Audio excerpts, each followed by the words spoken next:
Oh, cool. Roll20 is a script has stopped responding. Thanks, Roll20. Wouldn't that be fun to take your VR headset out to the woods and then get mauled by a bear when you can't see? I mean, that's kind of what I always thought was going to happen to me. You close your eyes out in the woods, you're dead. I was actually thinking about it. I was like, oh man, it would be kind of fun to go out. But then again, you're going to have headphones on, so you're not going to hear anything, you're not going to see anything, so it doesn't really matter where you are, honestly. Just need an open enough place, right?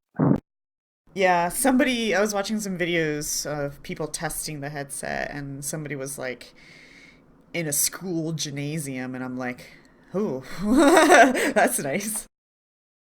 It's a lot of space. You don't have to put up little barriers at all. But with the Quest, you put up like a guardian barrier, and if you pass the barrier, um, it goes into this black and white camera vision where you can now see your room and stuff, but in like a blurry black and white. So you don't like accidentally bump into things that you didn't want to. Alright, I've been on hatching dragons for like several minutes, so let's try Shit. refreshing. Is that what it says? Hatching dragons. Yeah. Charging battery. Ooh, I guess. Um,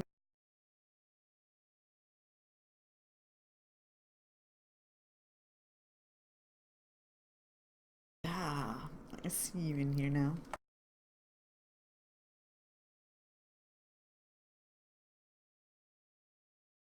Vacation has officially started, everybody. I don't have to work for 9 days. Woohoo! Cool. It's the VR headset. I get it on Monday, so I'm pretty much vacationing in virtual reality.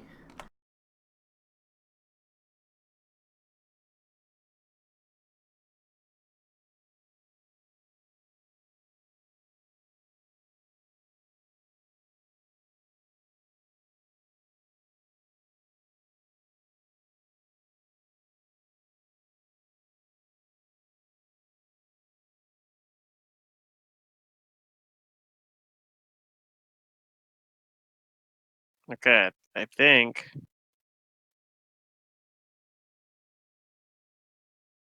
Yeah, maybe? I think I'm in. Now, just don't ask me to move any tokens. Yet. Were we gonna have to roll initiative? Was that what was going on? Likely, yes, because when we last left off, you guys walked up here to the highest point in this tower, where there is in front of you this odd, like runed and like carved column that Ego Lols told you was one of the stelae that that was used to travel across the stars. And as you guys came up here, a Gus detected a malevolent presence, and it manifested into a ghostly figure. And I have the I'll show you guys a kind of like a full picture right here. Is everybody looking at their token? Everybody's in this room. I think they should be, right? I'm not Okay. quite, but I've had to reload. But Oh, go ahead. okay. Over here, I'm gonna ping the center, everybody.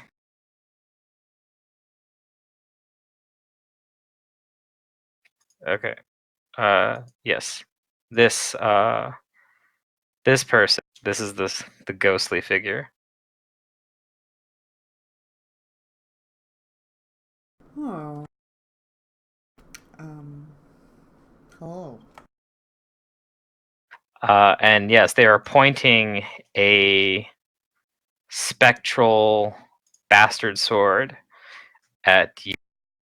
And they are also wreathed in a cold blue flame. And they have cried out how they will. They're going to purge this place of your taint. Starting with you. So, yes, everybody's going to have to roll initiative. Okie dokie. La, la, And off the NPC, Gus. la, la, la, la, la, la, la, hero lab. Sheet. Token.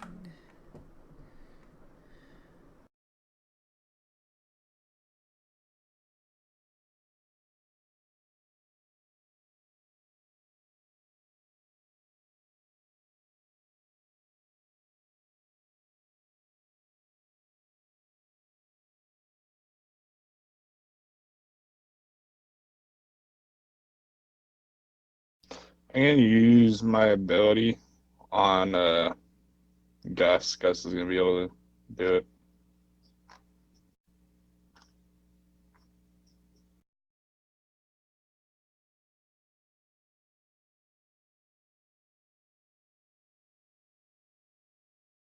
I'm sorry, did you say you wanted to use it on Gus? Yeah. He's good at fighting spirits. So I'm gonna give him the advantage. I think you Or said I that could give last time too. Actually, you were going to do that. Yeah. I Yeah, remember. it was already like reworked.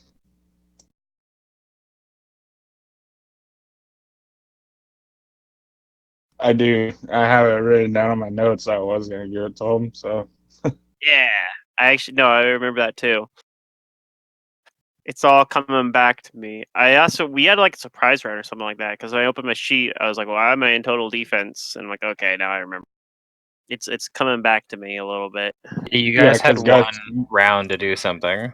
Gus gave us a warning that this shit was coming. Yeah. Although I rolled pretty decent on initiative, so me taking the total defense might not have mattered as much.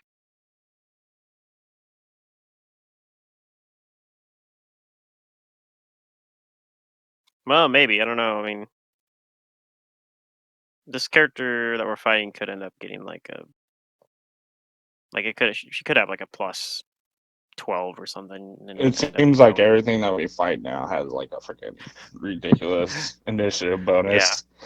That's just what happens with this high level stuff. It's like, all right, here we're gonna spend 2 of the monster feats that we have and just give them high initiative every time. Oh, I mean, yeah, like that's typically what they do with monster NPC stat blocks. Is they don't give them all these like specialized feats and stuff that players typically. Well, it's funny too because when you're GMing and like a lot of times you, if they do give them a feat like that, you won't even notice it. Yeah. I don't know. I mean, I've gotten way better about like checking for things like oh, does this guy have combat reflexes? But, Oh, I forget know in power the attack past, all the time.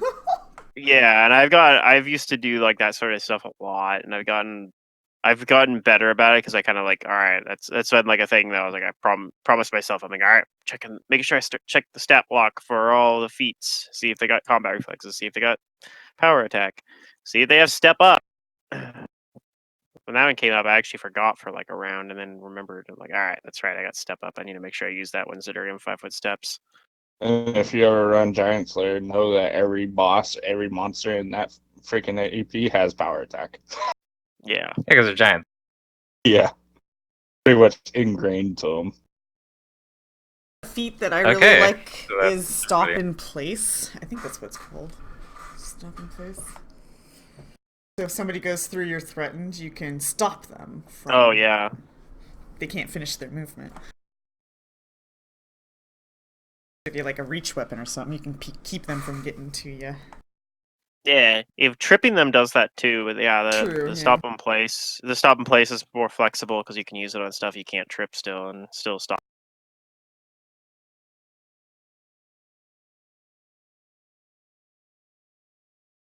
Okay, so Jane is going to take a 5-foot step, and she's going to try and fire her gun at the ghostly creature. All right. But before she shoots it, she remembers back on trying to shoot a gun at ghostly Translucent things things. before. And so she'll keep the gun in one hand, but she's gonna draw uh what the +2 short sword. Red Destiny? Red Destiny. And she readies an action to attack it if it comes close to her. And she yells to everyone else. Let's see, I'll give her a knowledge. She has something in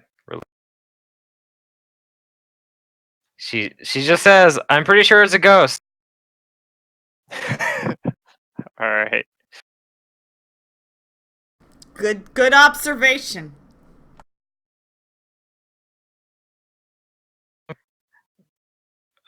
Gus is going to much more accurately assess that yes, it is a ghost. And he's going to take a 5-foot step over here besides Jane. And he's going to use that what's that ability? That one ability, like spirit. Yeah, that one. I think it's a spell, but where it like does damage.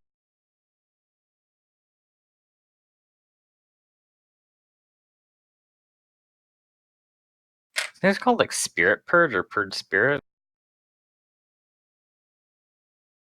Yeah, this is it. Okay, so it's a maximum of 10d6. Okay. So yeah, he takes out one of his occultist token, and he casts that spell, and they'll have to make a will save. Yeah, he tries to rip out the spectral essence of this thing, and he calls for it to leave this place. You saw spirits be gone. Yeah, the spirits be gone.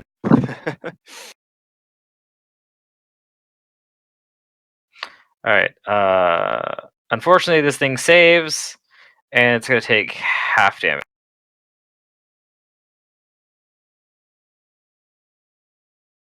Luckily, this does full damage to ghosts normally.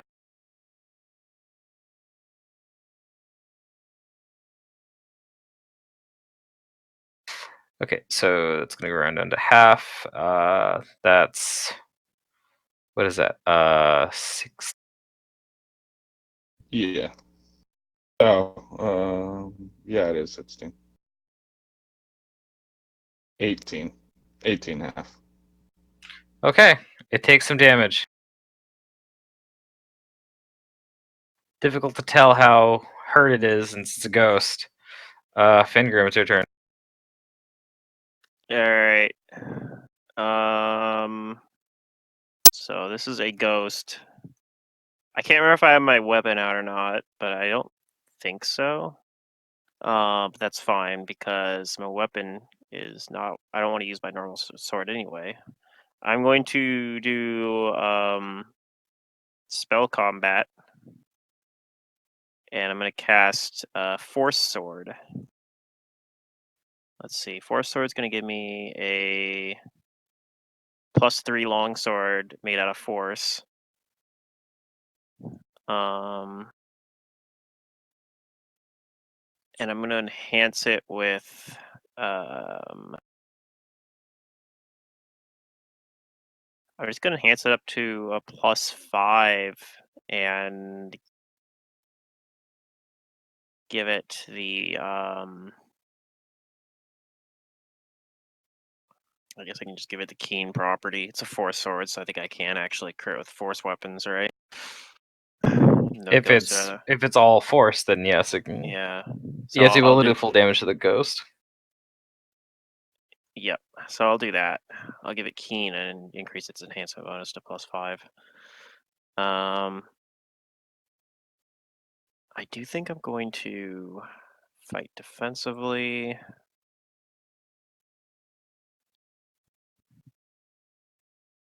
And I'm probably still just going to get hit for like 1 billion damage no matter what, though. But we're going to do it anyway, though. I'm trying to move my token. That was a mistake. There we go. Okay, it did it.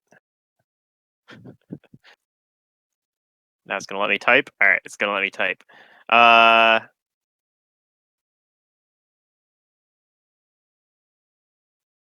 Wait, do I get a plus? Let me double check. Do I get +3 enhancement from Arcane Pool right now, or +4?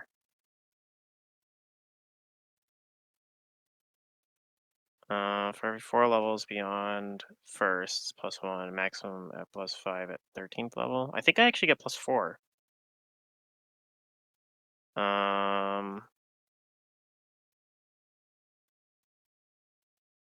All right. Well, I'll give it the flaming property as well. So it's basically a force version of my actual longs. Okay. All right. So here goes.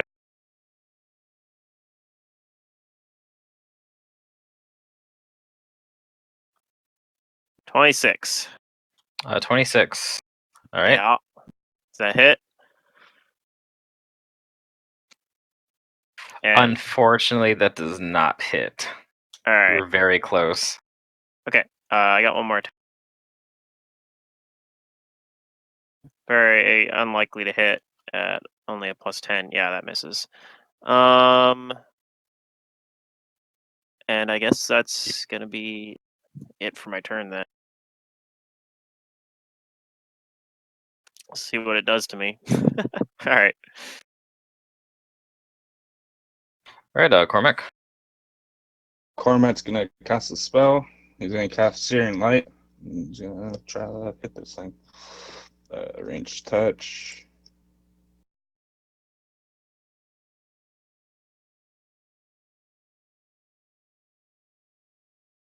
I guess I'm really scared. I can still just throw up a force sphere if things look really bad. But I just Does know that the hit? ghosts usually have like 30 billion d6s of like negative energy damage.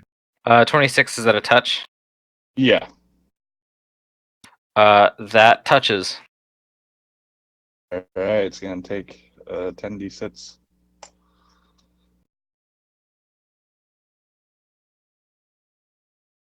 I guess that's the roll for 10d or one less than Gus's 10d6, but it takes the full damage. Well, 10d6 averages of 35, so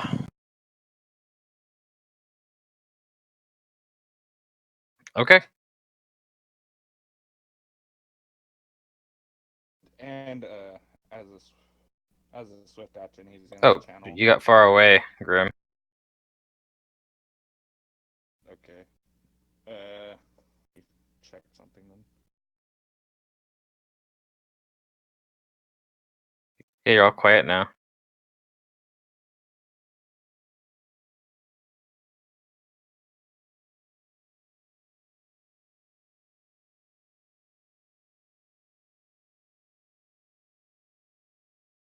Hello? Oh, now. No, you're still far away. Well, I'll figure it out after this. I'm gonna just swift channel a force into my weapon. Okay. Okay, on her turn.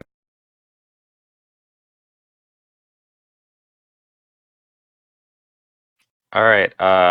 She runs her spectral hand over her spectral. oh no.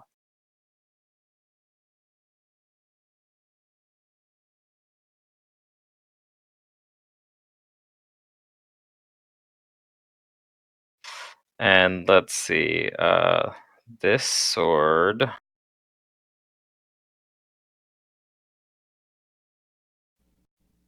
Where is Charging this? battery. Still This super far. feature.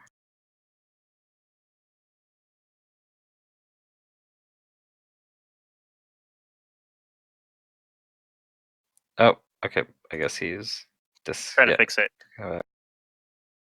How about now? Yeah, now I can hear you. Yes. Now you are. Now I you are think back. I think I just had to disconnect and Weird. Yep.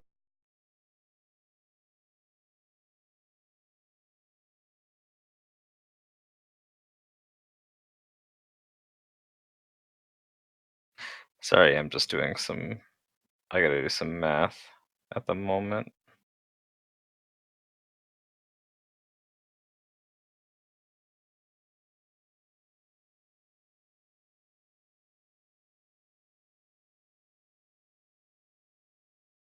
Okay.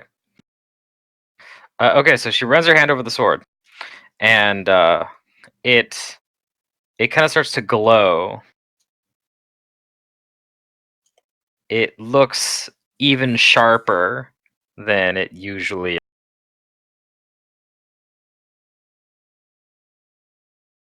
But instead of swinging it, she is going to take a standard action and let out a frightful. I need everyone to give me a will save. This is a fear effect. Let's see. Make sure my buffs are all correct. Okay. Fear effect. Don't get any special bonuses versus fear effects though, so this is just plus 12. -2 on that. I think I had rage still active on that. Alright, I failed. Yeah. Rip. Goodbye. Hope you don't Is sleep everybody too gonna long. Maybe not. Keep that roll. It didn't change anything when I undid it.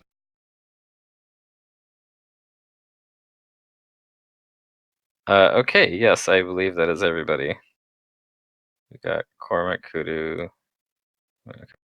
So are the numbers correct? 21, 30, natural Yeah. 1, 24, 19? Yeah. Yeah, I don't think I can do anything about it. I don't have any rerolls. Okay, Cormac, you succeed. And you are not frightened, you are just shaken for 1 round. For once. Dear God. Yeah, you saved! Kudu, you are super safe. Even though this is a horrific presence, you are still. Cats Yeah, aren't afraid of Fingram, ghosts.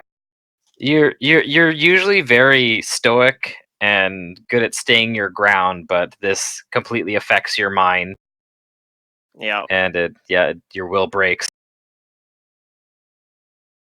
Gus is also fine, and Jane is actually fine because of this +2 trait bonus versus fear, because she's wielding a fire. That's why she So was I holding think it in it's one hand. just She's literally she holding the knew. gun for the +2 bonus to Yeah. use versus fear and curses. Okay, that's her turn then, because that was a kudu.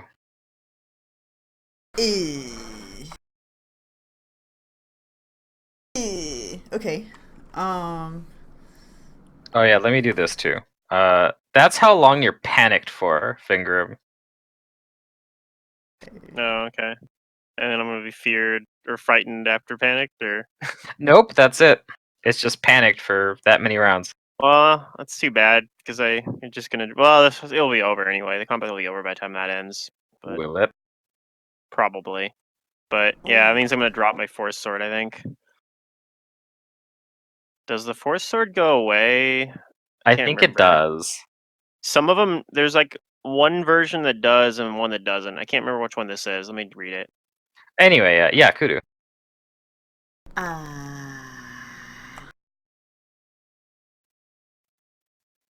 No, this one I think is the one that it sticks around when I drop it. I can give it to other people. It's gonna lose the enhancement bonus I gave it, so it'll just be a +3.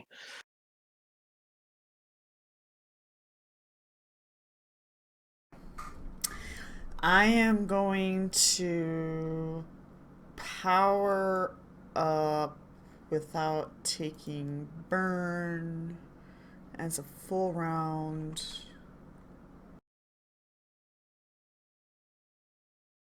Just waiting for Hero Lab to operate in a friendly manner. Okay. Hmm. Yeah, I know I'm asking. Be nice, roll 20. Not roll 20, but Hero Lab I meant, but Oh.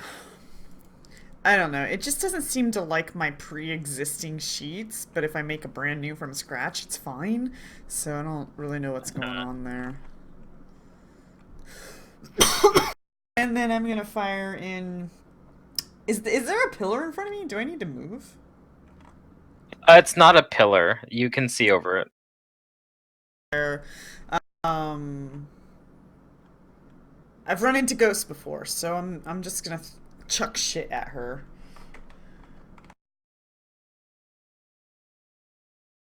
Cause I don't think cold will help. That's against her AC. Okay, against AC, unfortunately, that is a miss. Rip. Oh well, it's starting to get moist in here though, guys. Lowell's seems unaffected by the fear, but he grumbles and looks quite displeased at the appearance of the ghost, and he walks down the stairs out of your guys' view.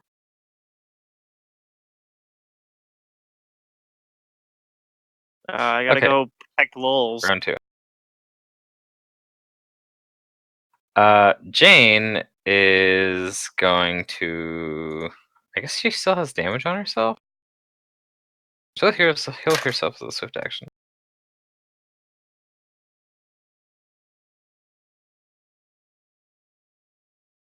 Okay, so she gets a little bit back. And she'll get in front of Gus here and ready in action to attack this. Gus is gonna fire off another Purge Spirits.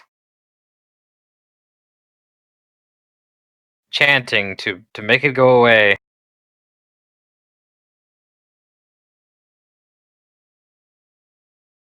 Oh, it super saves this time. But still takes half damage. There's a spell called Instant Weapon. That's the one that goes away when you drop it. I was pretty sure. I remember using Force Sword on Araxi, I think, and just giving the sword away to, like, maybe Gus's character or something. No, Gus wasn't in that campaign. Okay, that's his turn. Finger. All right. Well, I drop the Force Sword on the ground and run to the stairs. Charging battery. Withdraw act. Okay, you do that. What type of sword is it? It is a +3 longsword made out of Force. Okay. I just wanted to make sure I knew how to use it. If I do wanted to pick it up. Yeah. There we go. That's on the map. The little square is the Force Sword. Yeah, there we go. Okay, Cormac. If somebody hits with it, if she has SR, I have to roll that. I don't know if she does though, but Okay. Well, somebody cast a spell at her before, those Purge Spirits, and it doesn't seem like okay, cool. there's a Yeah, cast level check there. Yep, just a +3 longsword made out of Force. Alright. Cormac is going to cast another spell, another Searing Light. Try to hit this thing again. Okay.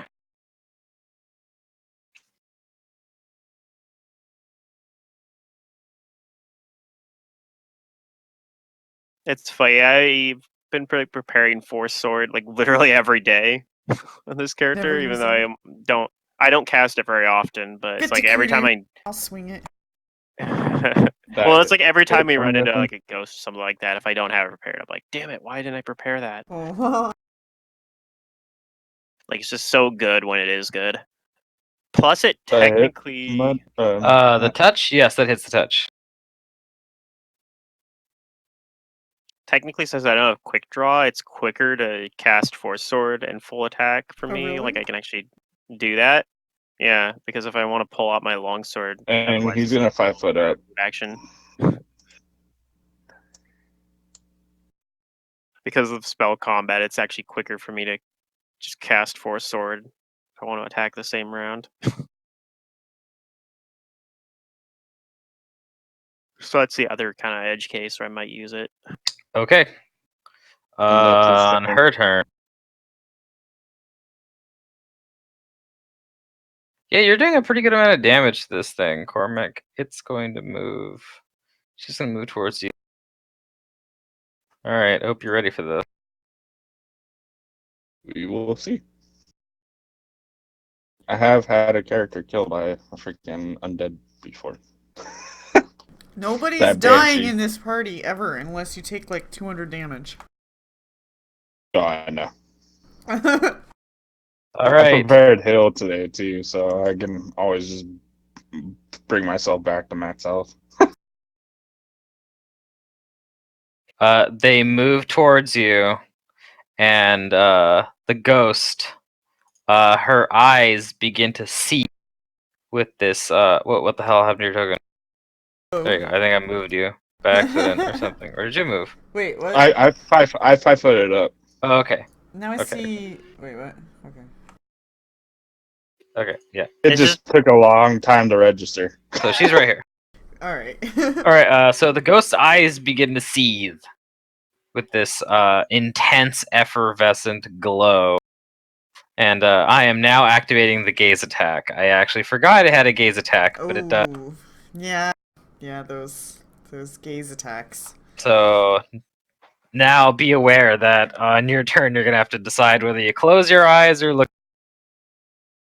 Yay. But she raises her sword. Actually, no, she doesn't raise her sword. She makes this weird motion with it, almost like she's sheathing it, and then it lashes out at you. Okay.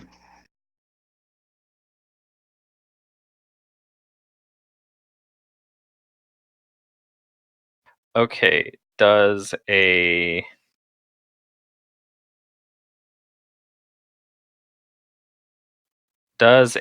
23 hit your touch? Yeah. Pretty much. Okay. I don't even know if this thing emits my touch. If it can miss it. not I a have one. I have an 11 touch, so I mean, Yeah, that's pretty tough to miss. roll one. That's about it, I think. Okay. So I need to go to my calculator and do some math real quick.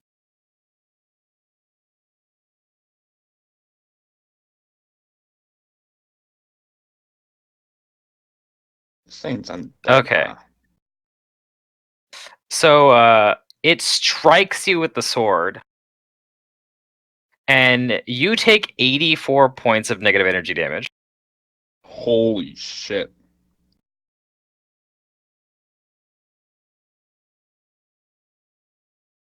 And that's not all.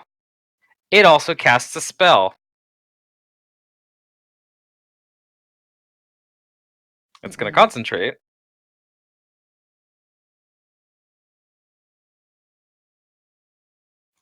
It succeeds on the concentration, and anybody who is there with spellcraft can roll me a spellcraft. I'm not. Nope. I'm down the stairs. Hanging out, trying to catch up with lols. Dang it, lols.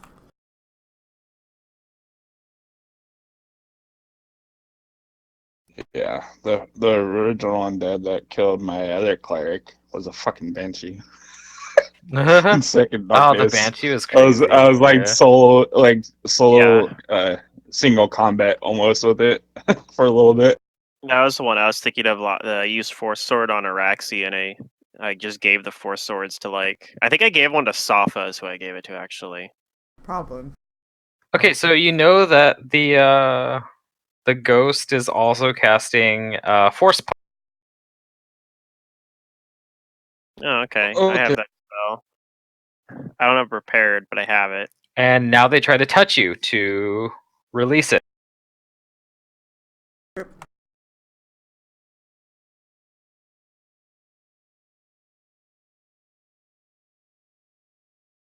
Does a... Yes, this 14 hits your touch, right? Yeah. They actually rolled pretty low. Give me a fortitude save.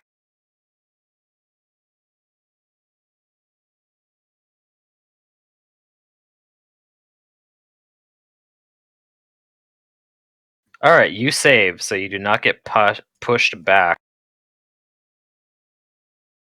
But you do take all the damage.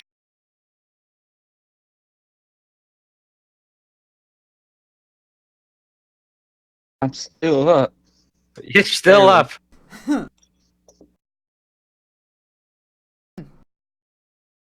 And she yells back, kind of at Gus and the rest of you. No, it is you who should leave. You have the taint upon you. Give me a sec. My health's Kudu. like, lagging for some reason. So. For some reason, huh? For some reason. I plugged it in and it like went backwards. So. Oh, Kudu, before you do anything else, What was I need you to the roll original a... damage was like? 80 Need something. me to roll? What? Yep, because she's got her gaze going. Well, do you avert your gaze or do you look at... So I always have a mixed feeling about gaze attacks. I guess like technically we don't know about it until it happens, unless somebody identifies it. You know what I'm saying? Unless the game master feels otherwise. So I don't know I should avert my eyes, right? Well, I also nothing... described that, like, you can see, like, her eyes began to, like, take on this intense, like, effervescing. Yeah. So you Wish can kind of my eyes feel did like that when I powered up. there's something like straining about looking at her, so it's your choice. Gotcha. Do you look at her or do you avert your gaze? Yeah, no, I don't look at her at all. I look down and I touch. I'm 5 foot step, and I touch. Wait, are you hurt or not? Because a second ago I thought you took a bunch of damage. Cormac. Yeah, he Yeah, took a ton of. I listed the damage there. It was 84 negative. Yeah. I think his and health then- just I isn't did. adjusting properly because it's role playing. Oh, okay, gotcha. Yeah, I'm trying to manually do it right now, so I'll get it to where it shows and just play it in the actual character sheet instead of the. Okay, cool. Then I'm gonna burn myself so that I'm now empowered, or elemental overflowing, and I'm going to heal you.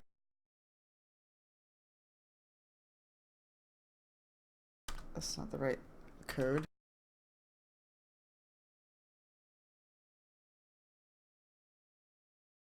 There you go. Yeah, and I'm trying to avoid contact with her right now because I don't need to look at her. Okay, that works for me.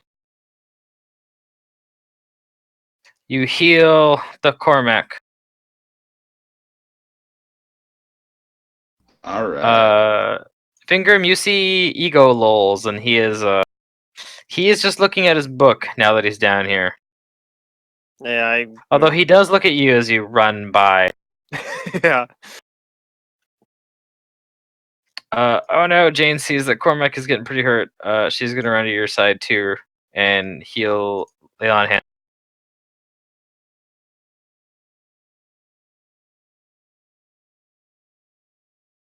Bop. 15. Sweet. Alright, I think Gus has all of these still today, all of his second level spells, because you guys rested. Yeah. So Yeah. he's gonna hit it again with a Purge Spirit. Alright. Be gone, spirit! Spirits be gone!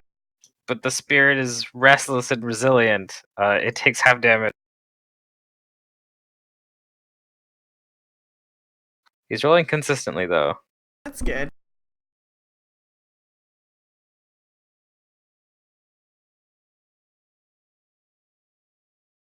Alright. It takes the damage.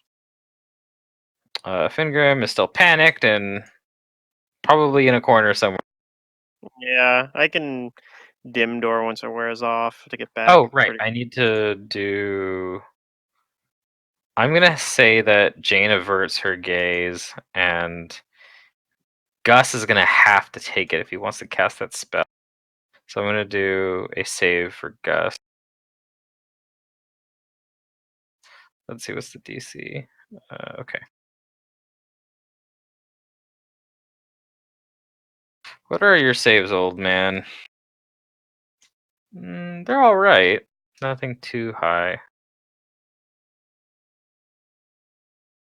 Well, let's hope he saves. Because it's a fortitude. Oh, nope. Okay, let's see what happens to him. Okay. It's not super bad.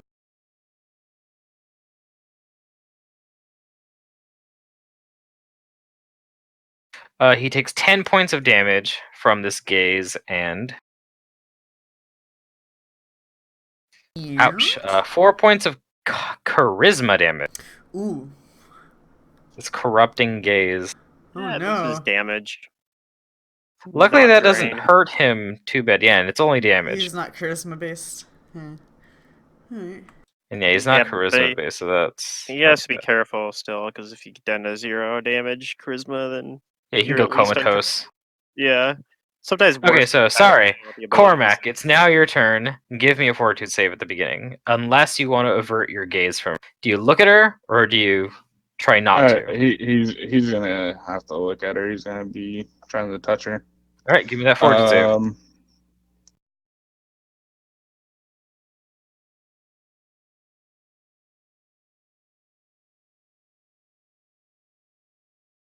A 20. Is that your final result? Yeah. Okay. Do you have any saves versus, like, bonuses versus evil things? Like a protection from evil? No, I don't have any of that active. Okay, so then you're also going to take some damage here. Yep. I take 14 points of just... Let's see. This is untyped damage, and then 2 points of charisma damage. Alright. But it's your turn. I'm gonna cast a spell defensively. Ooh, okay. Or not defensively, but wait. If I cast it in her in front of her, I have to cast it defensively, don't I? If you don't want to provoke an attack of opportunity.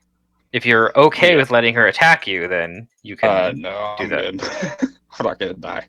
I'm trying to cast a spell. But he's gonna cast heal on it. Try the freaking Oh no, oh, the big one. Yeah, the big one. So cast a little check plus.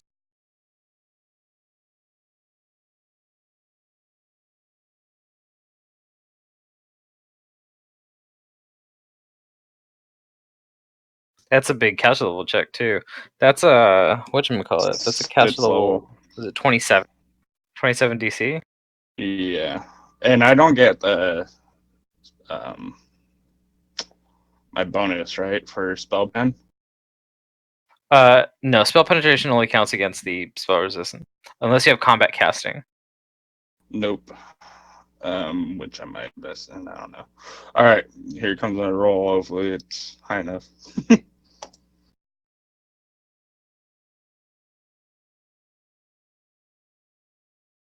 A 29. That should be it, right?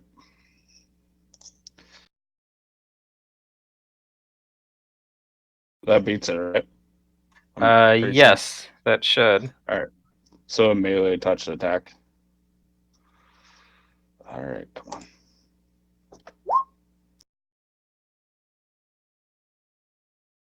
melee touch, so hopefully that 18. beats its touch.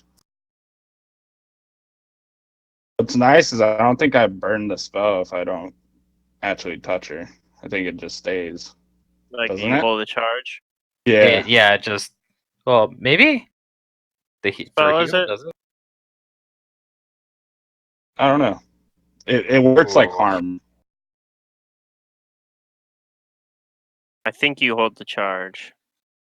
That's good because it whatchamacallits, you do not hit it, like barely. You barely miss its touch. All right.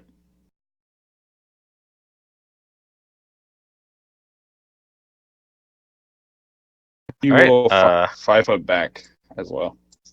Okay.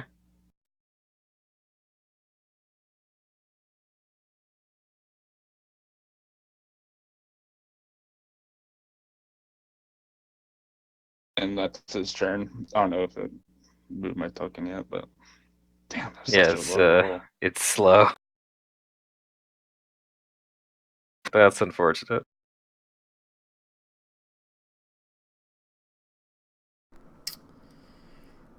Uh-huh. It was either cast it to heal myself or just try to down it. Yeah, both are good ideas.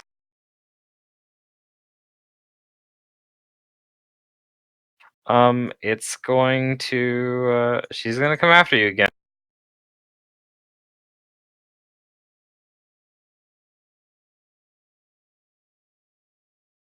And she's going to swing that sword.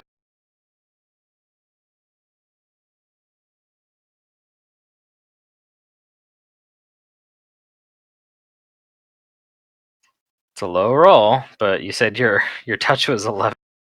Yeah. Okay, she got an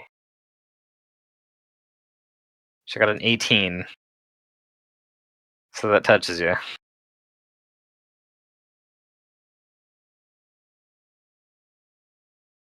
I was really hoping that she couldn't do this like multiple times against one person, but all it says is she has to do is just spend a point from this resource pool, and she gets to maximize her weapon damage. Jeez. So another 84. Yeah, 84 points of negative energy damage. I'm just straight up dead. So could you breathalyze me? But Yeah, this I'm sword completely. rends this massive gash in Cormac. It's weird because it's a spectral sword, right? But like it just seems to still cut him. I might As not if it even be were. able to be brought back from Breath of Life. I mean, you stop at your neg, right? Or do you go Well, past you're that? No, dead you go at your. past your. You can keep going past. Yeah. Okay, So put the full number in, yeah. I'm at negative 56. Yeah, that might not What's be your breath. con? Icon's 14 It's doable. right now. I might be able to do if I roll high.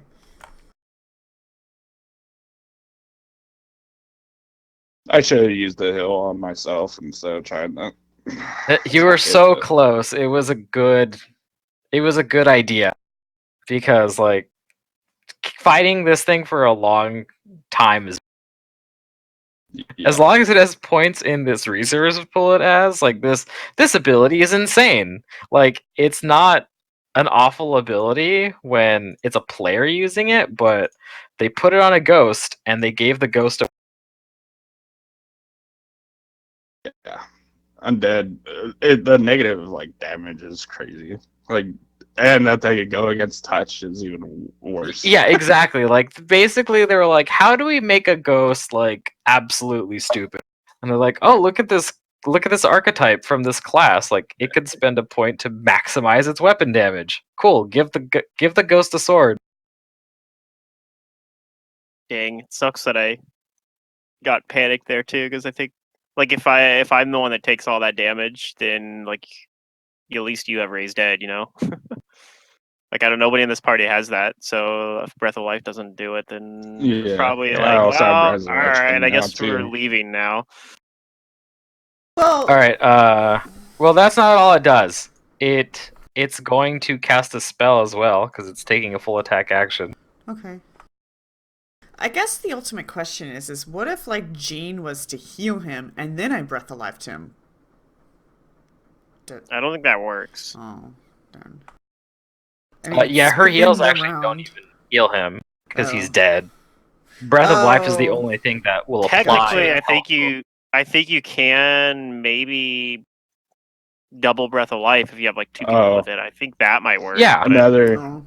another But bad nobody side else to has this is my spell fizzles out. Yeah, because you're dead. It'd be funny, like somebody pick up Cormac's hand. yeah. Pick up his head and hit him with it. But yeah, anyway, it casts a spell. Gus is still there, and he can spellcraft.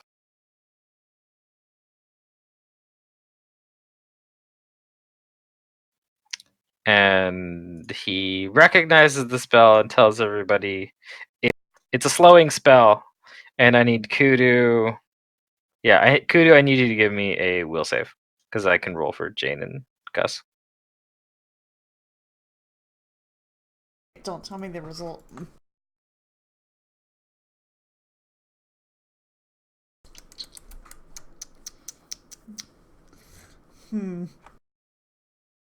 Kind of remember a 20 failing on something. What did I roll? A 9? Oof. We know it's a slow spell. That's not really gonna So you know affect what me, this- is it? Actually. Only if you want to run away, which Yeah, she's so probably don't- using to keep you from running away. Yeah. Yeah, I'm not gonna use my Iron Will. I'll take the 20. Okay. Good idea. All of you save against the slow spell. And once again, slow does not affect anybody. Once again, slow sucks ass. But she still tells you, pointing her sword now at you, Kudu. Or actually, no, not at Kudu. She's just pointing at you guys, but she might be looking at Gus. She says that you cannot run from my blade. Kudu, it's your turn. Give me a fortitude save for the gaze, unless you don't look at her. I don't look at her. I step down here and I look down at Cormac and I will Breath of Life. I'll accept Okay. both burns for it. Roll a max roll.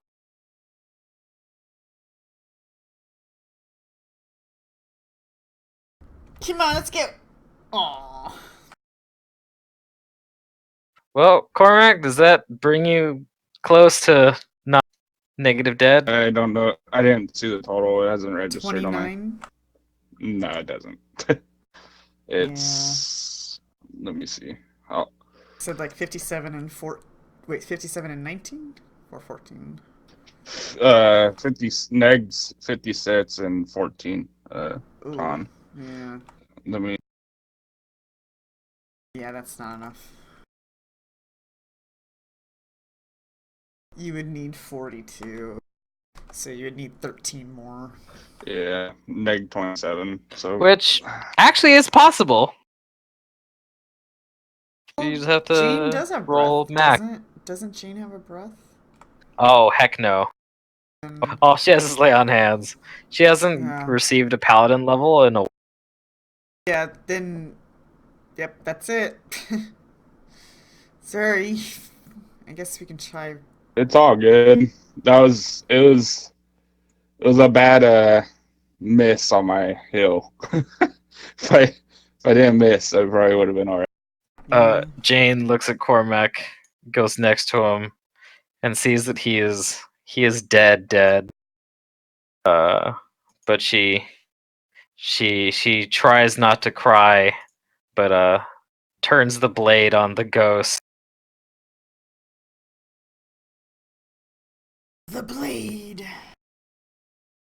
Hiya. Oh, she hit with the first attack. Oh. Barely. She does what? 3 damage? She does 3 points of damage. I mean, it's better than nothing. Oh, and she has to make that fort save because she's looking at it now. She has decent saves.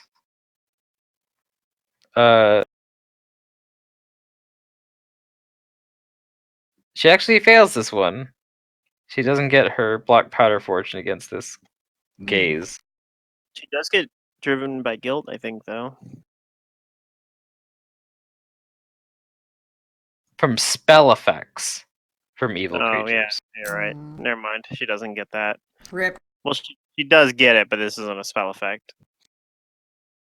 This might hurt her. Ouch, yeah, 3 points of charisma damage hurts. Because she is a paladin. Is this just like hurt at all? It's difficult to tell how hurt it is, but it is looking like you are doing damage to it. Okay. What? Here's the awesome part. Well, not the awesome part, but the funny part for Jane is Jane does 3 points of damage to it, and then Jane takes damage from this glowing wreath of blue cold.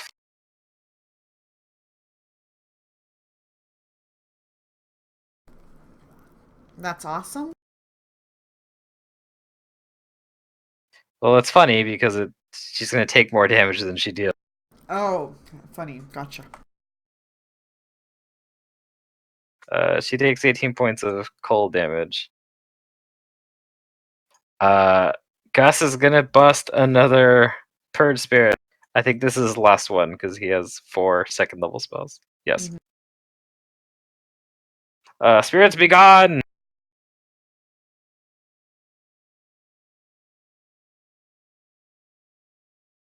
Let's see. I think it finally... Yeah, it does. A 19 versus his DC 20... No, it's... Purge Spirits is... Second level spell plus... What is Gus's thing? It might have still saved. Jeez. Okay, it's a +7 plus... No, it failed. Barely. Woo! You got an 18 versus his 19 DC.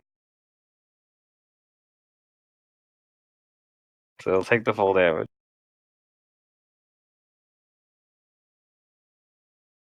I was thinking that the DC of his Purge Spirits was higher.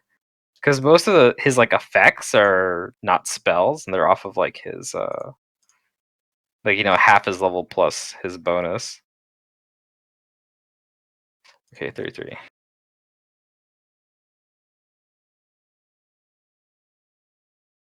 Okay. The spirits all get purged from the goat. And this thing starts to lose its corporeality. It drops its sword, and she retches, crying out and howling in pain as the form dissipates. And that sword, it lingers there for a while. But Fingram, you're still panicked. Cormac is still dead. Kudu, do anything else?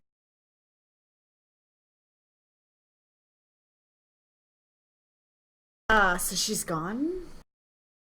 Yes, that was enough damage. Oh, and before I forget, yeah, he's fine from the gaze. Okay. I'm not terribly sure how death works.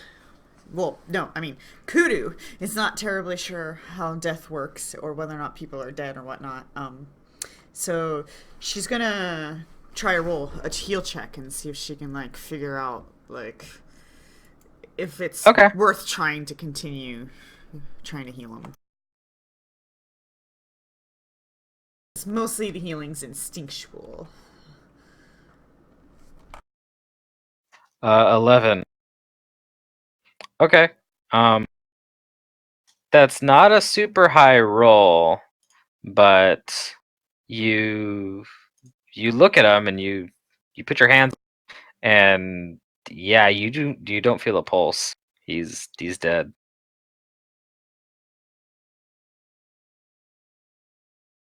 sigh with grief.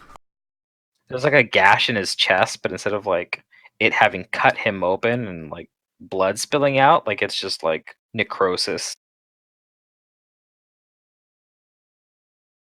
His flesh is decayed. Charging battery.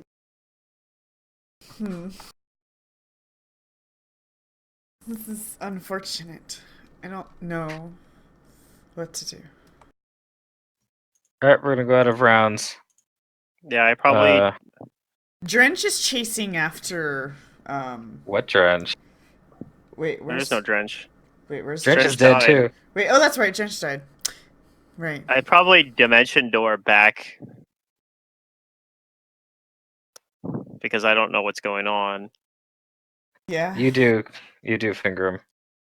And And then I see Gus what's comes going on. over here, and he takes his flask out and he drinks to the dead Cormac. That sword though is still there. I pick Not up Fingram's sword. No, it's still there. The sword, yeah, it's still there. That one's still there too, yeah. But the sword the ghost was holding is still there too. All right. I'll try to figure out what the sword is, I guess. I kind of like tentatively reach over to touch the sword. You are very surprised to find that you feel something. It feels like it's tangible, but it's incorporeal. All right, I don't feel like weaker when I touch it or anything, or Not immediately, no. No, not It's immediately. cold to the touch, yeah, but it's I'll not use. painful. I don't think I have identify, but I do have detect magic and spellcraft, so I can do that at least. So I'll try that. I'm assuming it is magical. Yes, you do detect magic Ooh, from it. it's a really good roll. 40 is my spellcraft check.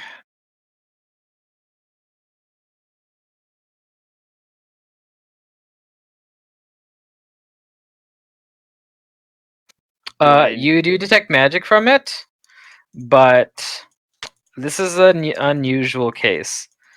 You detect magic from it, and you do know that this incorporeal sword works like a ghost touch weapon, but it doesn't appear to actually have any magical enhancement on it. So it's just like a ghost touch weapon. It's but just a without- ghost touch, masterwork, bastard sword, Hmm. but it has no enhancement bonus.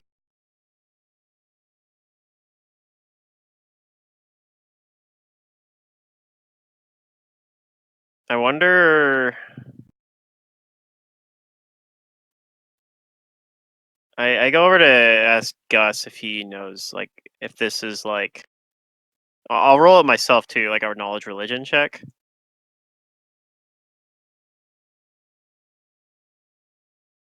I don't have any clue though, because I'll ask him if he thinks like perhaps that spirit is tied to this sword somehow. He'll examine the sword after he's done drinking from his flask, and he takes a pretty big, heavy drink. It seems like he is overcome with grief, just like Jane and Kudu at Cormac's death. But he nods and agrees to check it out for you. And I'll use his previous religion roll when he identified the ghost. Mm-hmm. And Gus tells you with much sadness in his voice that it seems this sword is tied to this ghost. That it's a semi-physical manifestation of what is keeping the ghost here, and it might be our only clue of how to banish this ghost forever. I fear that it'll only rejuvenate within 24 hours. Right.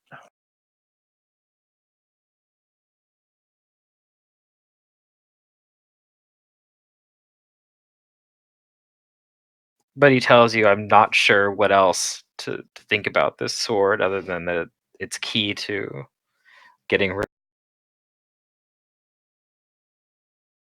All right. Are there any? I'll examine the sword more thoroughly to see if there's like a sign of some sort on there. Maybe it's got like a name on it etched into it or something. Okay.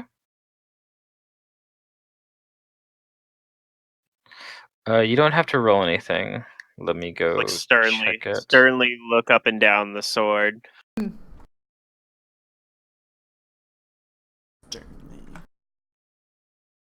A stern look. So, even though it's incorporeal, it's you can tell as a dwarf that this sword looks like it's made of hardened bronze, which is unusual for a weapon, because that's usually like a fairly soft metal. Yeah. The hilt is like I don't know what you call it.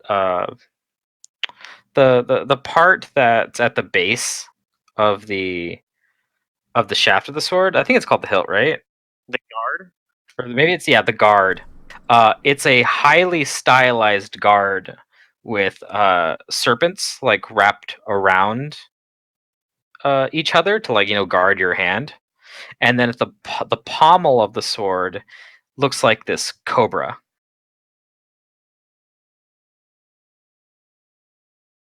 And there is a long, like winding kind of snake body that connects to the guard that runs all along the sword on each side of the.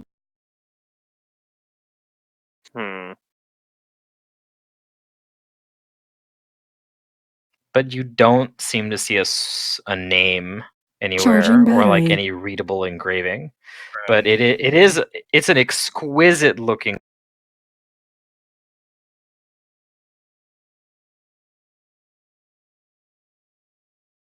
Should we take that?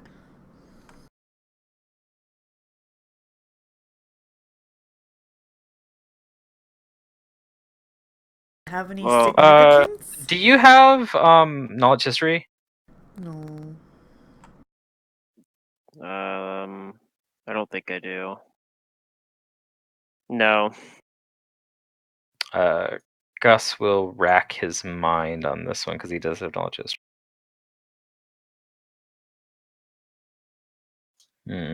Okay. He succeeds on the check, but he's gonna have to reference one of his books to do this. But he says that these snakes, like they surely mean something, and he says that he might have a book that references them. He feels like the snakes are actually in reference to they're like a symbol of like a name, but he has to check. All right. So they might tell us about where this ghost or this person is from.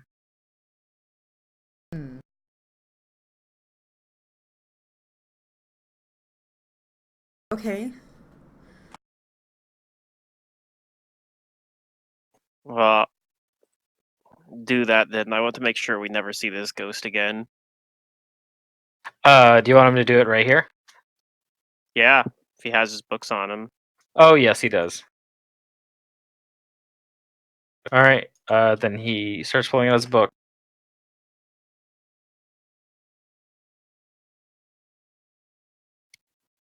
He pulls out his books and he starts looking through them as much as he can. Although he's distracted every now and then looking at Cormac's body, and he offers like some kind of little word or prayer, because I believe it's public knowledge that he worships Pharasma. Mm-hmm. And although Cormac was not anywhere close to a Pharasma, he does hope that his soul finds its way to the boneyard peacefully. And He did die in battle, so there's that. Can he live again? Maybe. Gus says, quite possibly, but I lack the magic to bring his soul back.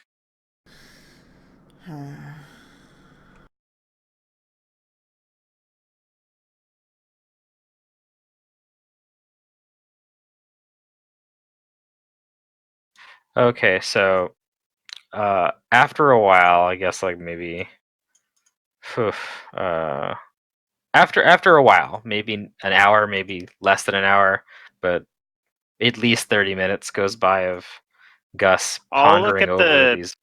Stele thing while he's doing that again, but Okay. I don't know if there's anything to find on there, but because that's what we were doing when she showed up, as we were looking at this. Yeah. And now we have time to go back and look at it again. So You do look at that. Is there anything? I guess I'll just go look at its entry. I'll shout Dad for lulz to get his ass back up here again. Okay. You shout, but he doesn't come, although somebody eventually probably gets him. All he's concerned about is the ghost. And as soon as you guys tell him that the ghost is gone, he shows and he asks you, yes, what do you want? I ask him about this, what he knows about the Stele here, like what do we need to do here? This delay. Yes, you lack the knowledge to do anything useful with it. Yeah, that's what I just said. Well, I'll be happy to share it with you, for it will likely be your downfall.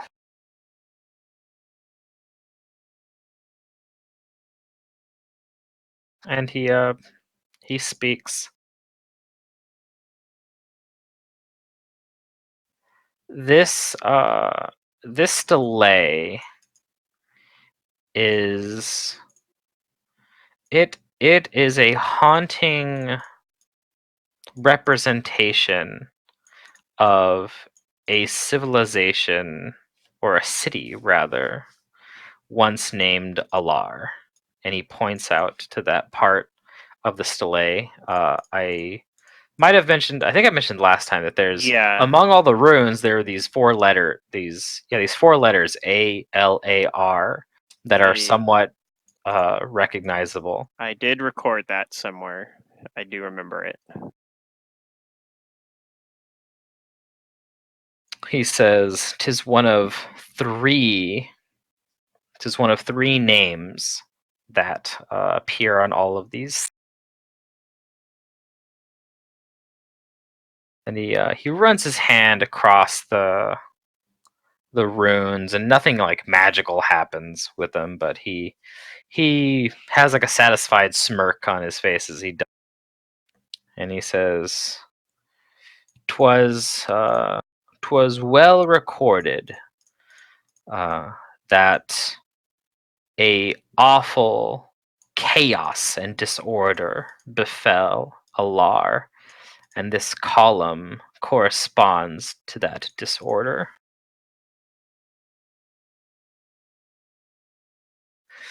If you wish to travel to where I have fled, then we'll need to awaken the stele. And fortunately, the ritual is contained within this tome." And he pats the Necronomicon.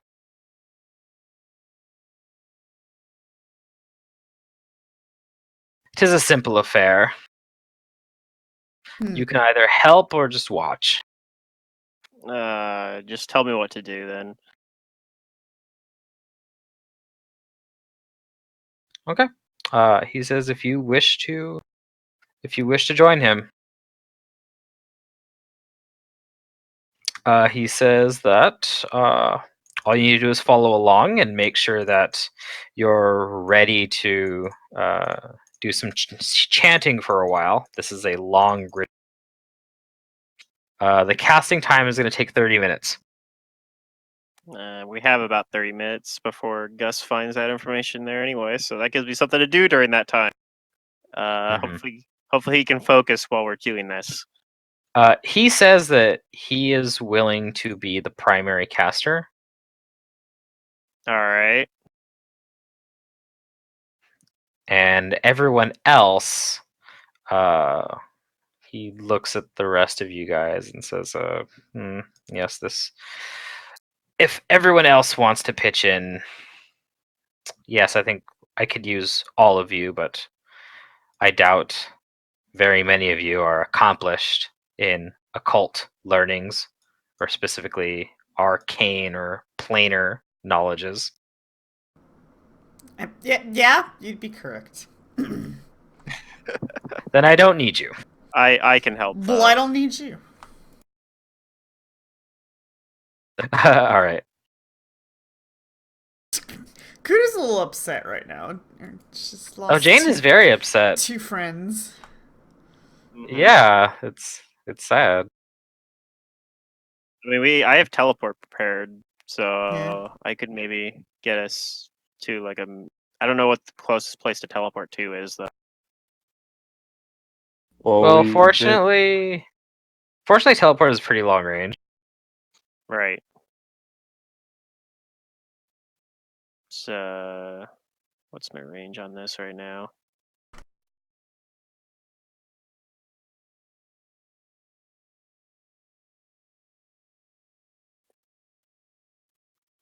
So I 1,000. think Cormac and Gus are the only two that can help. Because yeah, it's knowledge arcana, knowledge. We might have to wait for Gus to finish finish looking through the book and get that information then, or have him take a break for it to do that. Oh, actually, I was wrong. It's knowledge arcana, dungeoneering, or spellcraft. Oh. But if you want to wait, and Lols is in no hurry to perform this ritual, Gus does come to a conclusion. Okay. And he says that this was some very deep diving, but I think I found a correlation here. And he says this place we're in, this desert, the parched lands, we're in Casmaron. There was once a great and powerful empire here, until it was decimated by that spawn of Rovagug, the legendary Tara. That empire was called Ninshaber.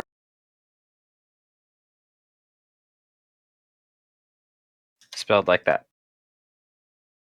Are we like near the pit of Gormaz or something? Relatively, but not like that close. Yeah. You're closer than a lot of other people are. Okay. Yeah. But you're still not that close. It would still take like days and weeks of travel on foot to get. Okay. But Casmaron is a huge portion of desert. Yeah. Okay, so Ninshaber. And he says that while the iconography of Ninshaber doesn't necessarily talk about any kind of snakes or serpents, what I did find is that within their culture there are certain creatures that are important. That they had frequent depictions on statues and carvings of creatures named Shadu, Lamassu, sphinxes, and Gor.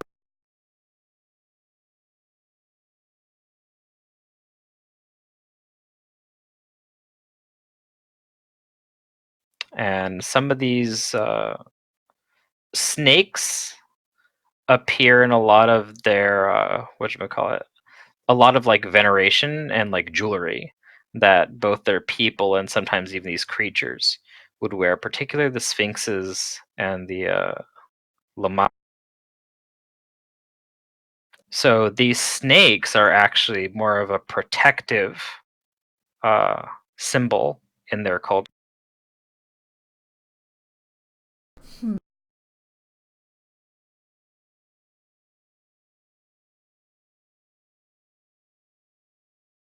So I think it stands to reason that since we're so close to where Ninshibur once stood, that this ghost is very, very old. Someone who might have been from Ninshibur.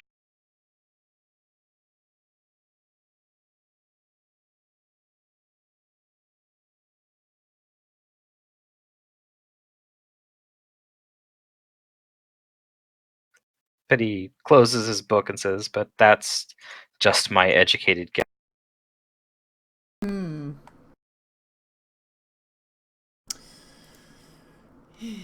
Yep.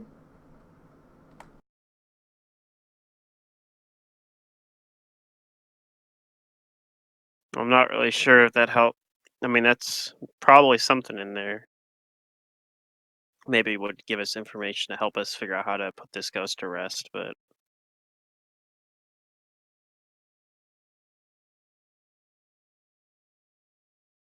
there's a lot of info there. So Yeah, and Gus says that if I could do more, if I could read these psychic impressions here longer back, I don't even think I'd scratch the surface of how ancient this specter. yeah.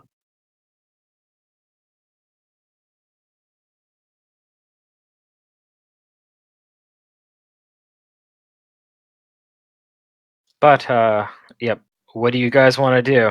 Do you guys want to perform the ritual to awaken this Star Soleil, or do something else, Is like this something we should fixing do right now? Cormac's death debuff? Yeah. I mean, we're gonna have to do this eventually. So, but I don't know. Is it one of those things? I asked Lowell's like, do we need to get the Is there like a time limit that we need to activate the other delay? Lulz, he looks within the book, the Necronomicon. He looks at the whatchamacallit, at the. He says, very condescendingly, that there's no time. There's no time that's sensitive, because time is irrelevant here, and you're all doomed. But if you want to successfully travel to where I have gone, this this ritual to beckon the stars will attune the stele for roughly 12 hours more. More if let's see. Oh, okay. He says that it will work for quite a few hours. In fact, if I do it, this will last a couple.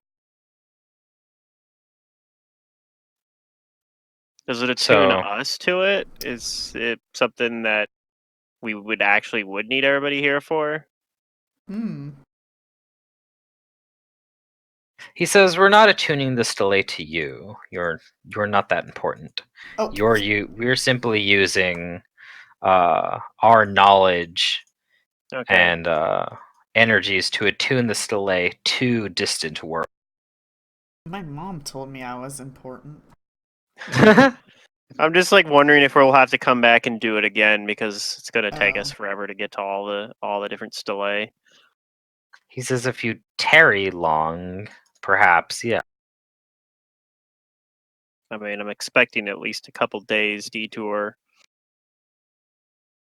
He says then perhaps it'll do you some good. Some being a very small, inconsequential amount.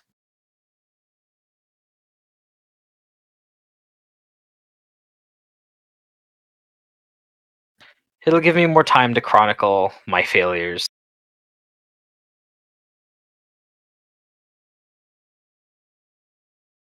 All right, so we should figure out how to deal with this ghost permanently because we're probably going to teleport away from here, and I don't want It's this probably thing. going to come back.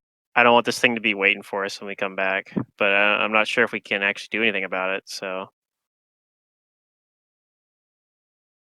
And yes, Lols and well, more Gus and Jane agree. Yeah, like this ghost is going to be back within a day.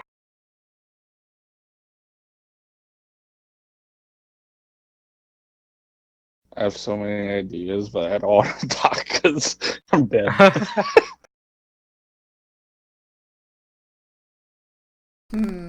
Okay. Well, I mean, what's the harm if we activate it now other than, like, the possible time crunch? Is that the only concern? That's really it. He says that if you activate it and we take too long to activate the other ones, it'll just turn and you'll just need to activate it again. Why don't...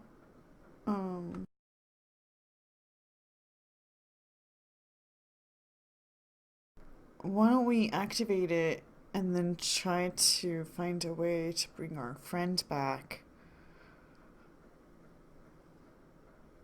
in motion as we move forward to the next one?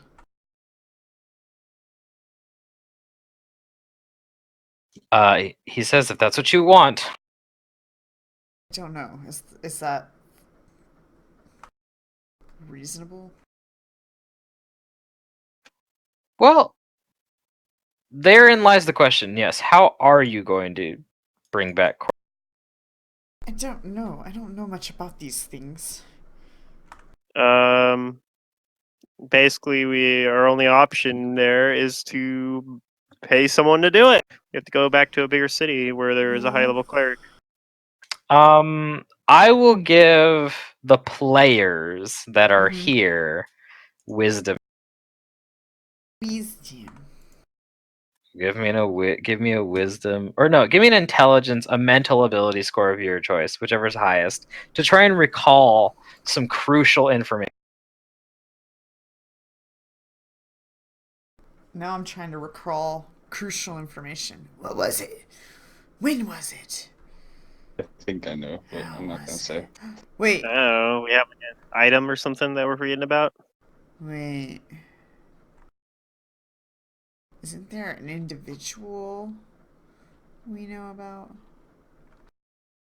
Maybe. In the dream world? Wait.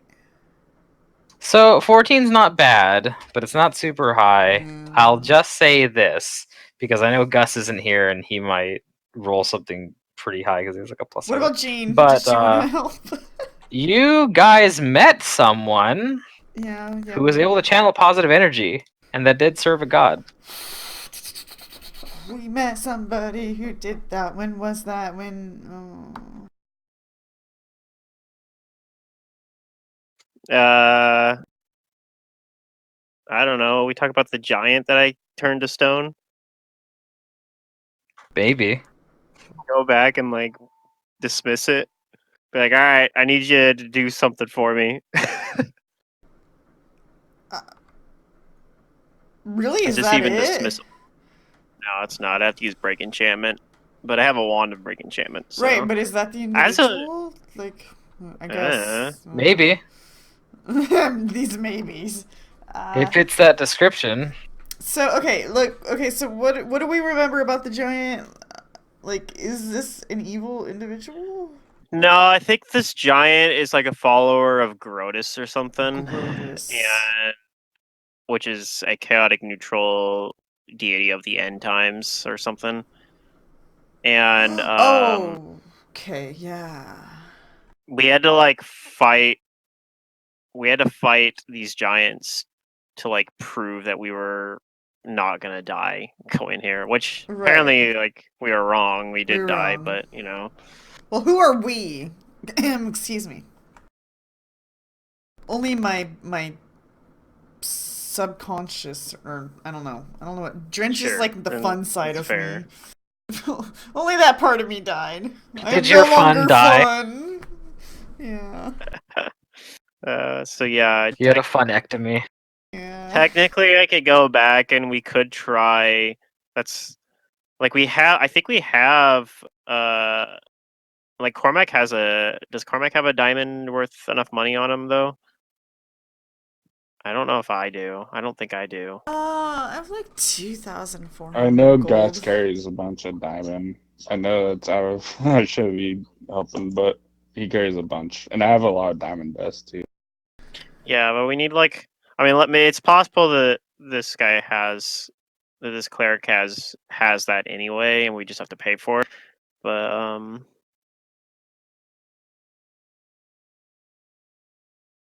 and we might even be able to uh like we have leverage kind of. Kind of. Well, Yeah. so it's kind of this situation like we could go over there and this unless I mean it's possible to say if somebody's already even broken the enchantment like the stone calcific touch um if we go there, but if not, if this I can't remember what what this giant like was named was, but if I can't remember if it was a he or a she actually. But anyway, It did appear to be a female giant. okay, so yeah, if she I thought so for some reason. Anyway, if she's still stoned, theoretically we could be like, all right, we're going to like unstone you. Part of why we didn't last time was we were like afraid that she was going to attack us. Like she's just going to fight us again. That could still be a possibility. Mm-hmm. Well, also keep in mind that when like somebody like we don't know whether or not she spellcrafted that, and when somebody's like petrified like that, they don't know what's going on around them at all. So when she comes out of that, it's going to be as if no time has passed.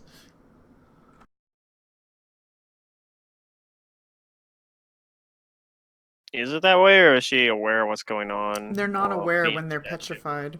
Yeah, they're not aware when they're petrified. They Okay. cease to actually live. Mm-hmm.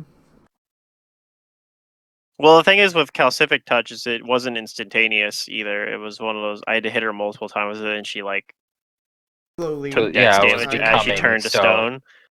Yeah, so she knew that it was happening. Yeah. So she definitely knows I was the one But that we did could it. lie to her like no time has passed, and we removed it immediately. We were just your test is over. Did we pass? If you want to bluff, I guess. I mean, we didn't even necessarily have to do that. Just be like, all right, we decided to unstone you, and in return, you need to do us a favor. I'm just going to turn you back to stone again. On guard. All right, that's fair. We're not much of a lying party, anyways. No, it's worth a shot. She, like I said, we might not even have to pay for it. So that's just turn in a favor, basically, sort of. All Yeah. right, I think it's probably worth a shot. I don't know how far away was that? Was that like a day? It was about a day's travel on foot. Probably close to a day, Or no, it considering wasn't that. on foot. We flew We in. But yeah, it was Well, like a. she's actually like near the edge of the city, Oh, okay. because that's where you guys fought. Was you'd crested a dune where you were basically looking over and down into like the huge basin that this city is in. So it will take you some time to get out of the city because it's so confusing and maze-like. Unless I But then you just have to teleport. get to the yeah. Although teleport, it would be on the. I think view seen casual probably table. Probably because you've like been there once or twice. Yeah, it's still. What's the worst that could happen? I mean, generally speaking, it's about 1 in 5 that I end up. It's only 20%, 2% chance of mishap, and most likely if I don't end up there, I just end up in a similar area, which is probably still like out in the outskirts, just not at that spot in the outskirts, probably. Yeah, just end up in another desert. It could be a completely different desert. That's fair. Yeah. How many people can I take with teleport? Can I take everyone? Does Lols even want to come? Probably not. Not really. He's not going to stay here where there's a ghost that could probably come back in a day, but he says that he'll just go back to like where you found him originally. Yeah. So unless we can do that. We can also try to figure out like before we do how to get rid of this ghost permanently. But I'm not really sure what to do on that. Yeah. Neither is Gus at the moment. This might take like some more time to figure it out. In fact, you might actually have to like learn something about the ghost. Hmm. We Like, know We have its about weapon, her. right? So we can You do have the weapon, and try to get more it's info on very it. rare that any equipment that a ghost carries lingers once it's been. I'm not know. sure that we want to take the weapon with us though, because Can't leave it here. What's the worst that could happen if you take it? she's Totally not trying to bait you. She spawns like where the weapon is and attacks us where somewhere like wherever we are when she does respawn. That's the worst that could happen. Probably. Does anybody have Maybe. like a portable hole or something where you can stash it in a different dimension? No. I got a bag of holding, but I don't want a ghost coming out of my bag of holding either. Throw it down the shithole. Yeah. Yeah, I mean, we could just throw it in another plane, right? Be like, all right. There you go. Have fun. Next time Have- we open the bag, it's like have fun in the abyss. it Sure can you survive there at least, though. A spell like Vision would be like great for this, because or like maybe like Legend Lore, because like this is like you want to learn about a specific individual. Well, I don't have that spell. Yeah, I don't think we have the kit to do that fun shit. I think We gotta do even it the Gus hard with way. like all of his divination specialty might not have access. We gotta go Yet. read books. Damn it! I should have played a wizard.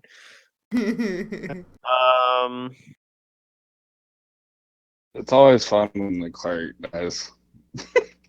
When the cleric, yeah, I know, right? Sorry.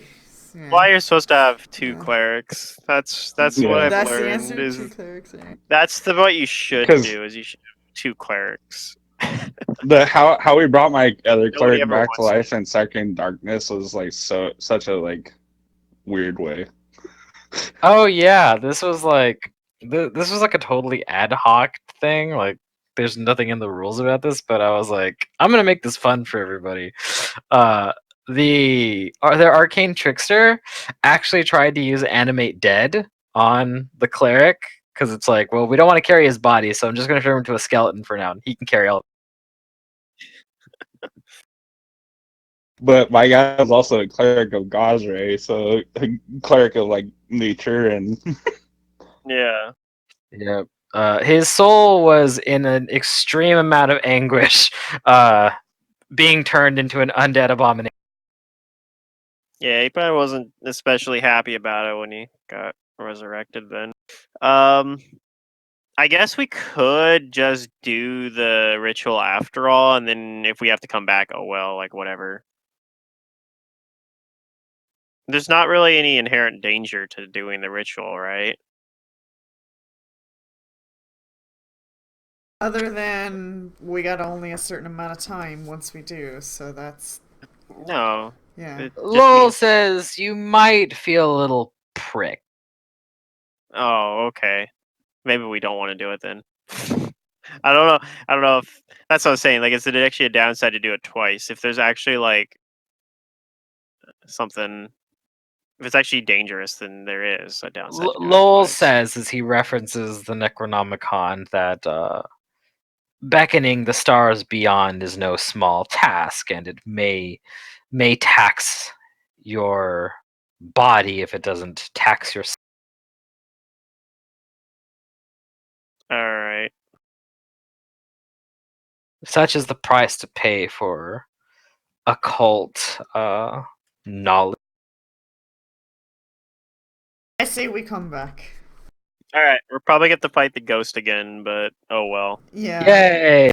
But maybe we can, like, be prepared or something. Like, bring something. I get to use way over optimized ghost character. She doesn't have her sword now, so there's that. No, I'm not. I mean, I don't want to. I don't want to take her sword. I'm pretty sure she is Fingrim is tied. scared of the sword. I'm pretty sure she's tied to the sword, and we don't want to bring it with us.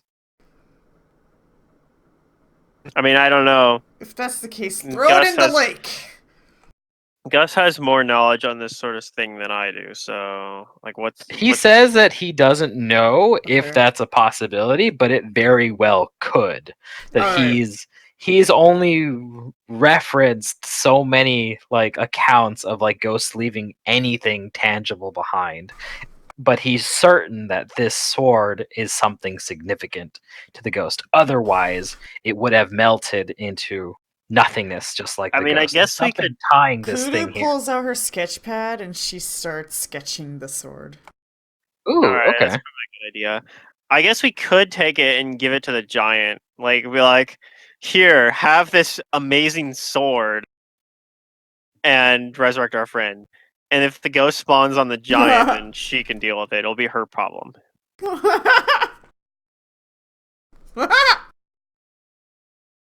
Yeah, that plan's kind of backfired because she is a cleric and she'll just nod religion that shit and know that it's something bad. She's like, I don't want anything to do with this sword. We're like, come on, it'll be fine. Just take come on. Isn't it pretty? Maybe. It's like a toothpick for that giant, though. Yeah. It's a hairpin. We brought you a letter opener. You know, like those Chinese hairpins, those really long sticks? Yeah, just... Also, if you guys didn't pick up on it, this is a bastard sword, but you did see the ghost wielding it one hand. Okay. Okay. They're attacking with it in one hand and casting spells with the other. Yeah, has anybody tried to detect magic and spellcraft it? Yeah, I rolled a 40 on it. Oh. And you didn't know anything? Ghost touch weapon. That's it? Yep. Okay. So yeah, it's probably what do you call that when ghosts attach to something? It's a beacon, it's something. Well, I'm almost done with this sketch, and I guess we can leave it here. At least we know what to expect. Oh, and yeah, there's you would have also known that the aura of magic coming off of a thing is conjuration, which ghost touch would be, yeah. A moderate aura of conjuration.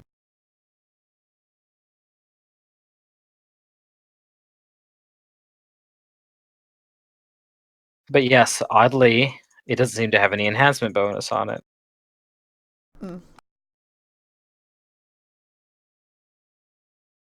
Sadly, once we spend our money to resurrect, we're gonna be too broke probably to buy anything, to do anything about this. No, we might not have to spend money. Oh, well, I guess we have our cleric can prepare a different set of spells. Alright. How many... Sorry, I was gonna look this up and then I got distracted. How many people can I teleport with me again? I can take one creature... Per 3? Per... that sounds correct. It's either 1 per 3 or 1 per 4, and I don't remember which it is.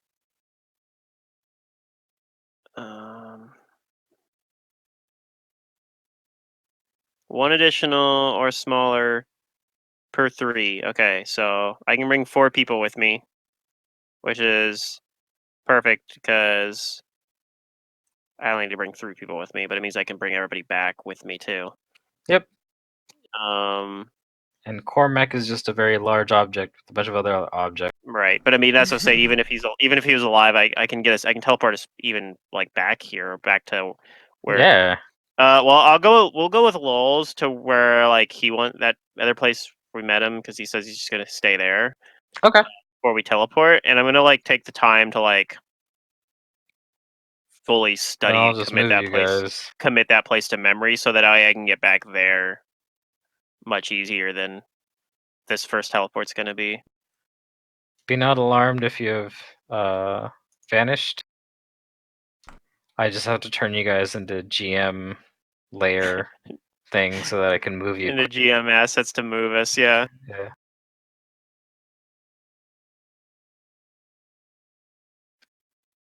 I'm hoping that with like when I start Shatterstar that it like the fact that it's a new campaign will allay any of these sorts of things. Like I'm hoping that most of this is just because it's on an old campaign now. That's Hopefully.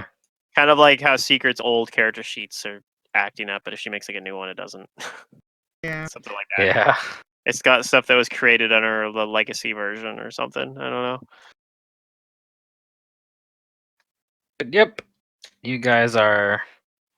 This is where Lowell says he will wait for you. And even though that well is open, he doesn't seem to be too worried.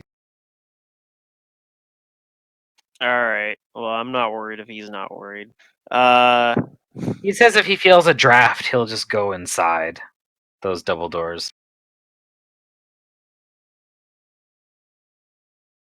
All right. I'm going to attempt to teleport us back to that spot where we fought the giant. Hopefully she's still stuck there, turned to stone. Okay. Go ahead and roll me that sweet percentage. Oh yeah. Sweet percentage. That's the bad rolls. You don't. Uh-oh. Is that the bad roll? Oh, go ahead. Yep. Oh, So that's shit. gonna be The mishap. the mishap. Yep. So I mean, like I roll another D100. How does that work again? It's been a while since I rolled one of these. I think this one actually doesn't do all that much. You and anyone else teleporting with you have gotten scrambled. You each take 1d10 points of damage, and you re-roll on the chart to see where you wind up. For these results, roll a d20 plus 80. Each time mishap comes up, the characters take more damage and must re-roll. Do we each roll these individually, or do we roll them? What do you mean? The D10? No, we each take d10, but I'm talking about for the re-rolls. No, it's No, you. I don't think so. I think it's just me. Okay. But here's your damage. Everybody takes 8. There we go. I think that gets 84. Yes, seen puts- casually on target. 1 through 88. So we That just wasn't take so bad. damage and end up where we're supposed to be then. Yep, Ow! exactly. What was that? Sorry, it's not somewhere I'm very familiar with, so there was some resistance. Ah, jeez. You know what's weird is that on this map, it's easy to move your tokens. Because they're all little. Well, no, I don't understand what it is. Maybe it's because it's a smaller map. Maybe It's not the that size of the small. map is what's messing with Resolution, everything. maybe? But that's weird though. Resolution of the image, maybe? Maybe.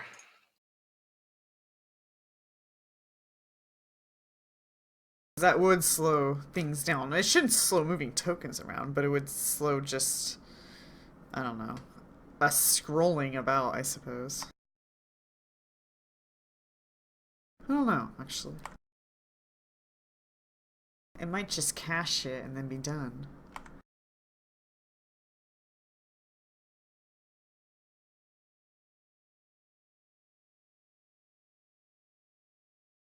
Alright. All right, you guys teleport here. Upon teleporting, you're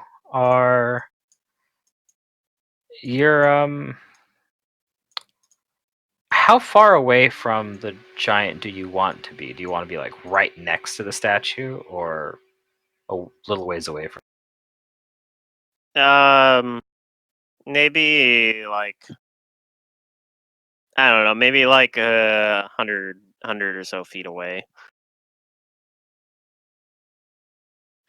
Okay. Where we can see the statue, but not. You guys teleport, and you guys see in the distance. You see the bodies of the dead, the ash giants that you killed, as well as the huge like titanic centipede, and the giantess, completely petrified in stone and huge, Mm-hmm. carrying that big ol' heavy flame, frozen in a position where it's like kind of meant to be swinging.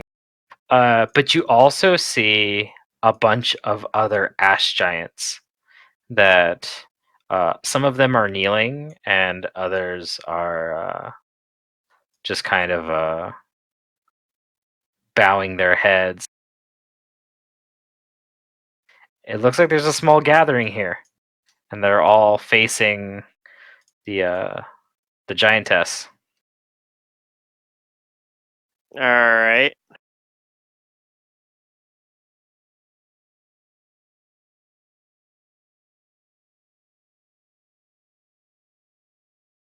What do you guys do? They don't notice us. They don't appear to notice us. I Yeah. don't think teleportation is loud or anything. Yeah.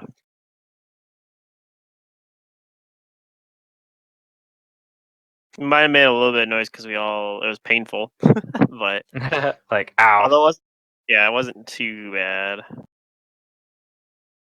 Yeah, I'll say that they haven't noticed you guys. Okay. I guess I should turn their tokens around, make them face this way. There we go. They're facing this way.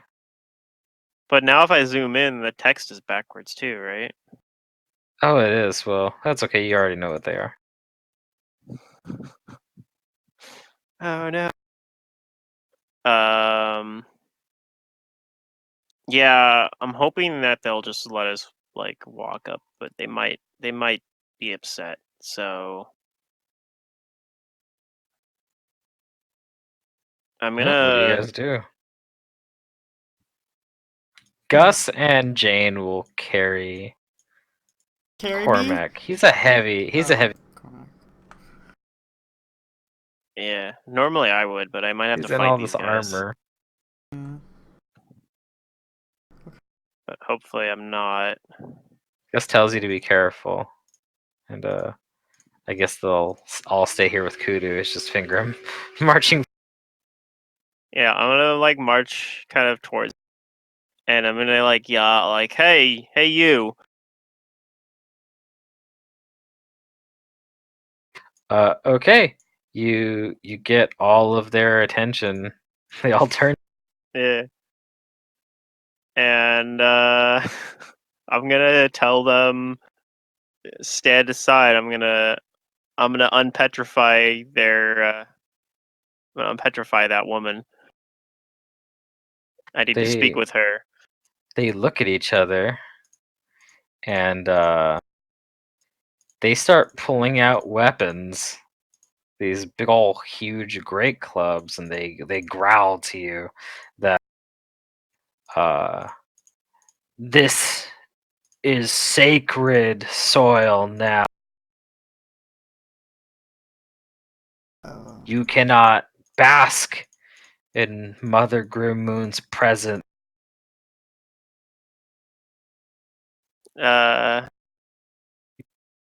I'll And I'll like tell two of them them step that they're forward. looking at like the result of the last time I was here. Like last time I was here, this scene was the result. Are you really sure that you want to witness a sequel? And Okay. I'm gonna try to intimidate, but my not Okay. very good intimidate Go ahead and roll score. an intimidate and add a +5 bonus. I would love All right. sequels. Well, that's 'Cause a pretty bad you roll. are speaking truthfully and from experience. Yeah, that's still a pretty bad roll though. I'll puff up my chest. And I'll pull out my sword as I say that too, but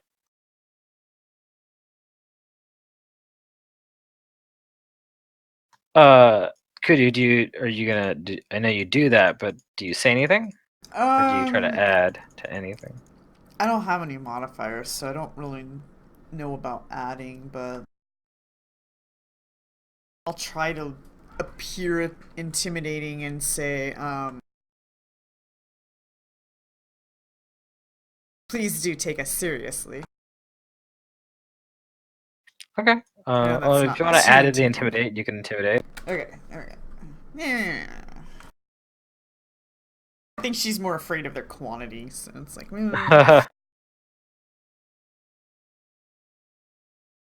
Okay, so yeah, unfortunately, that was a pretty low roll. yeah, I know. I don't think it beats their 10+ hit die. Aw. Yeah, I don't have that many ranks in it. I got 5 ranks in intimidate. I don't know. I don't use it very often, so.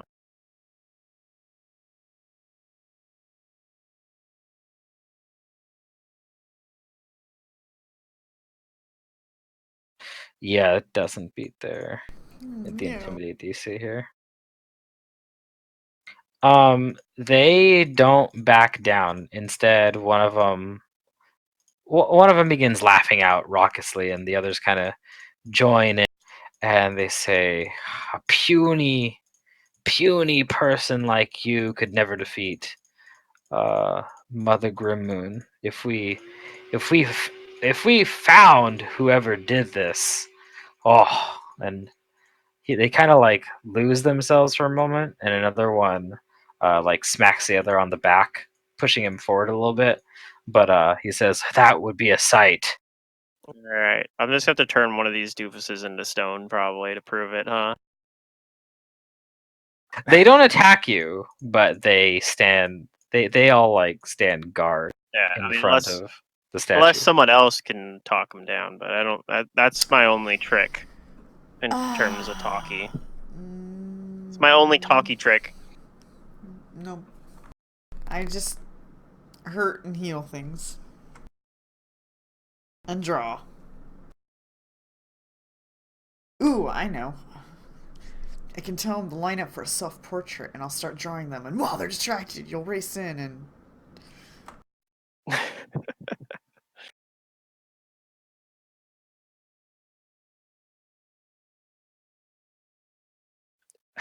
I mean, I could just use the wand invisibility and then move, like go in there and then use the wand to break enchantment. You could. Yeah, I'm like, But are we gonna get to have the proper conversation with her once? although, what's break enchantment has a long cast time though. Ooh. It's 3 rounds, I think.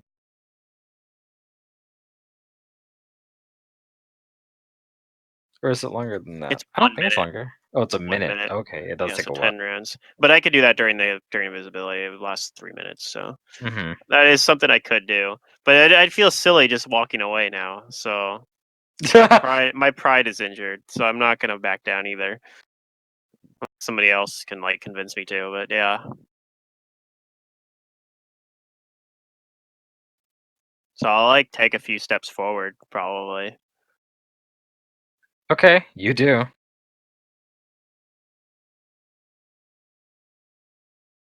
and they grip their weapons tighter, and one of them says, "You're making a mistake, little man."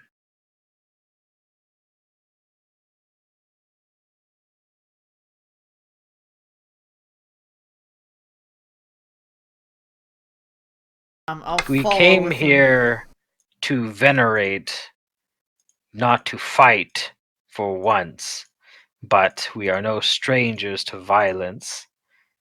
If you want to be a sacrifice to the fallen mother, then be my guest.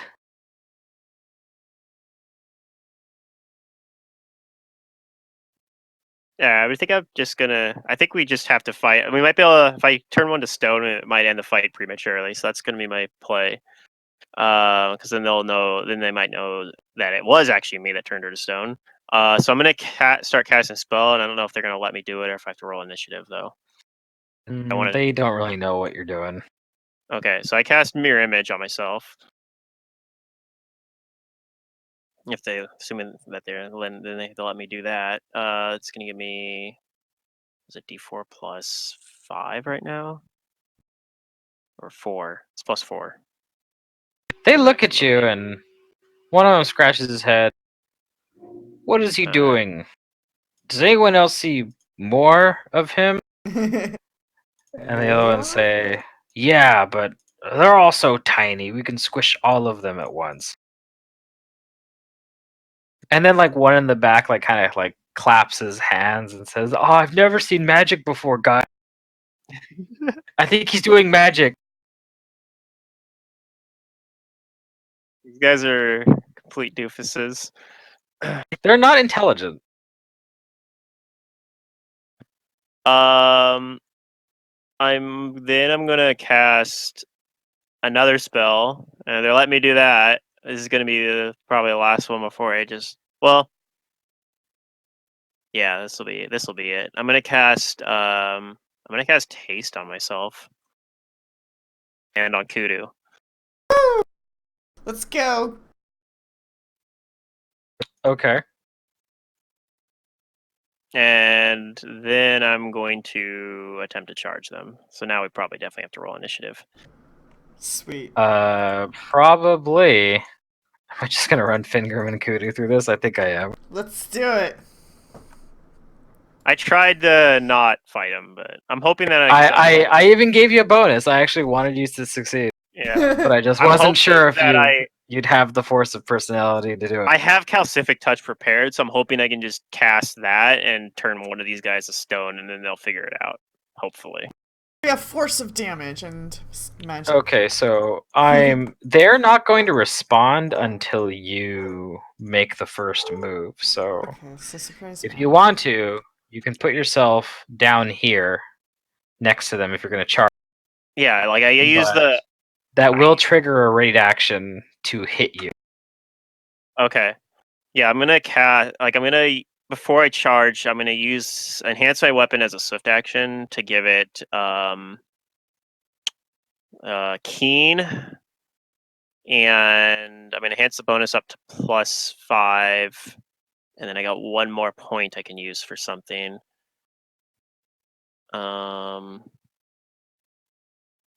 I don't remember what these guys' elemental immunities are, if they even have any.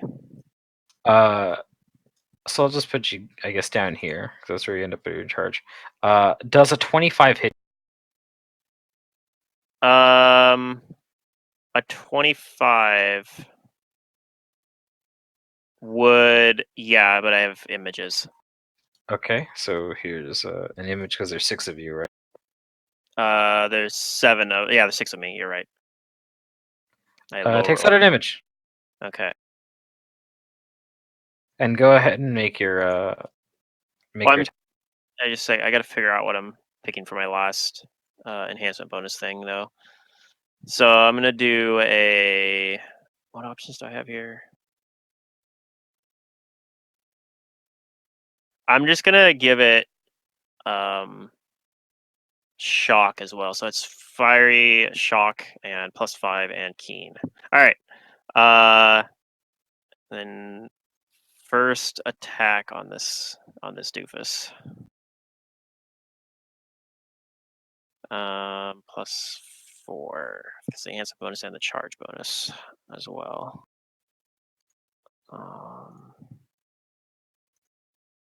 Just making sure I don't have anything like extra check that I'm not supposed to. Oh, I don't have haste on, so that's gonna be an additional 1 as well. Like I didn't turn the modifier on my sheet. So that's gonna actually make it a little bit higher as well.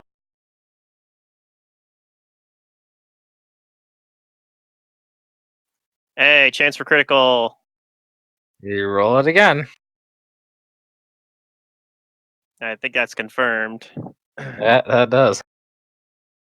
Just gonna roll the dex damage first.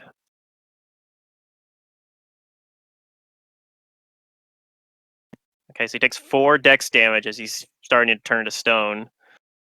And he's gonna take some physical damage as well. I guess since I didn't get a spell combat this turn, I could technically two-hand it as well, so that'll do a little bit more damage that way. By like 2. +9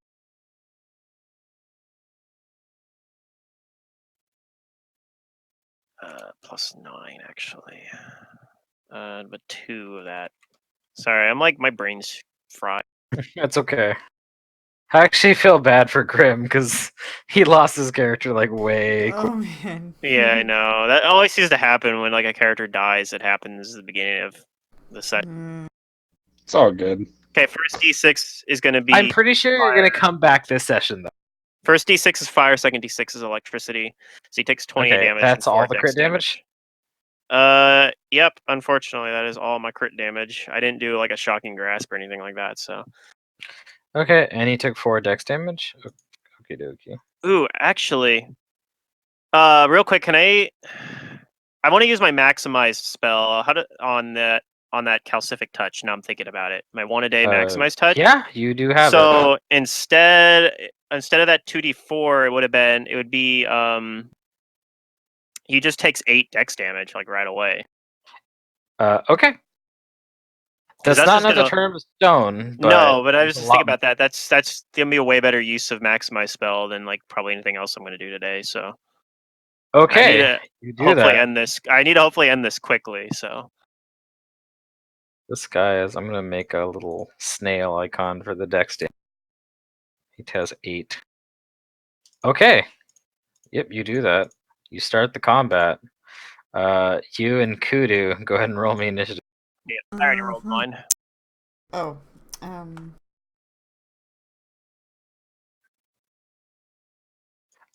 Gus and Jane are holding on to Cormac for now, but they might get involved because Gus is like, "What happened to diplomacy?" This is how dwarves do diplomacy. Beat you senseless. Make you submit. Oh, my initiative's different right now. It's 19 and 8. I mean, you're actually winning points with the Giants. Hitting somebody. Hitting somebody is a win in their book. Yeah. No, I kind of feel like this is one of those things, right? I turn them to stone. They'll be like, "Oh, you funny little man. You funny little man. You can join our tribe," or something silly.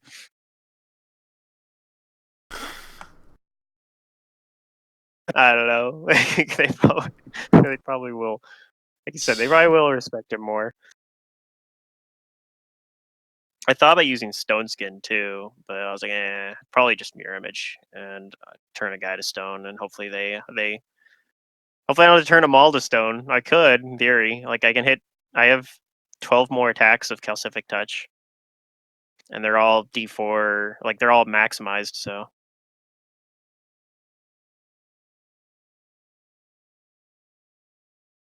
they're all maximized?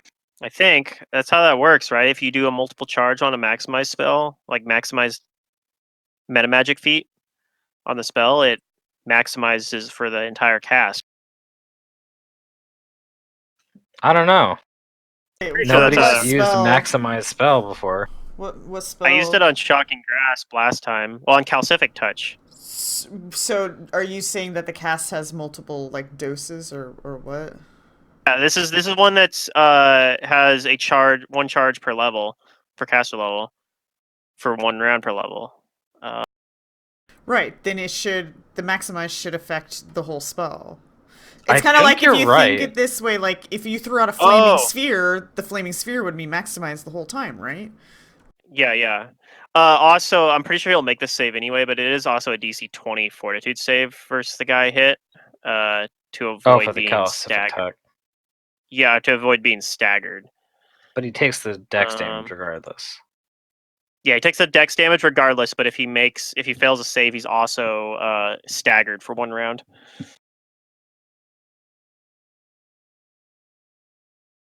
And then break enchantment, restoration, or stone to flesh can reverse the effects.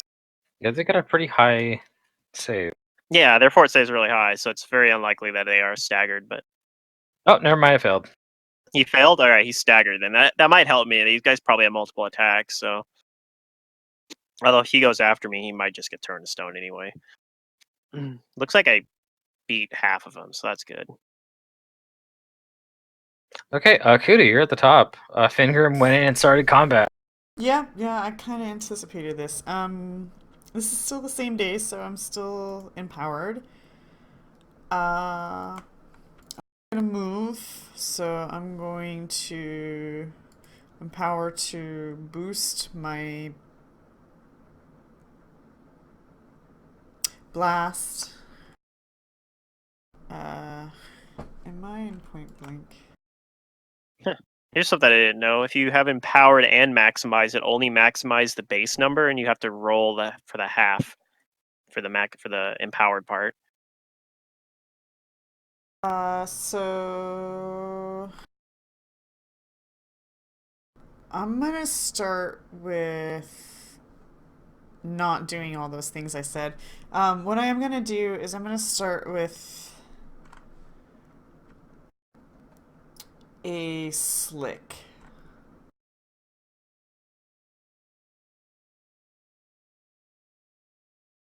Under that guy.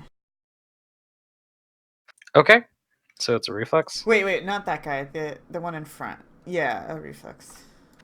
Okay, so I'll just move this. Yeah. That Yeah, gun? okay. Yeah, make it easier for me. Yeah. Okay, and then Also, his reflex is lower because he took They dex fail. damage. Yeah, they super failed. okay, cool. Okay, and then he super failed. I don't need to worry. Okay. Yeah, He's he prone. tripped. He's prone. Cool. Bob. Is that your turn? Yeah. Okay. This one is going to move forward. Is he going after Kudu? Yeah, he's going. Oh man. I'm fine. Let's see. How far do they move? It's 30 feet in armor. He was here. It's 5, 10, 15, 20, 25, 30. 40. Yeah. He can So he's gonna double move up to. right up in your face. Yeah. This guy is gonna 5-foot step forward and try to smash Fingrim.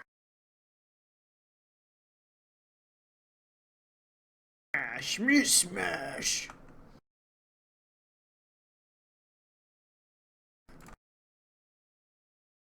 Oh yeah, 36 is a possible hit. Mm-hmm.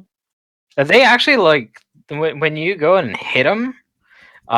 They let out like a very amused. One of them says, "All right, yeah." Oh God. They look quite happy. Of course they do.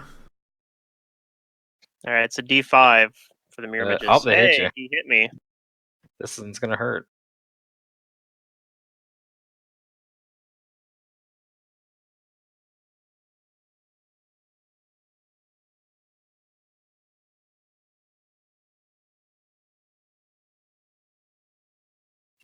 Take 26 points of damage.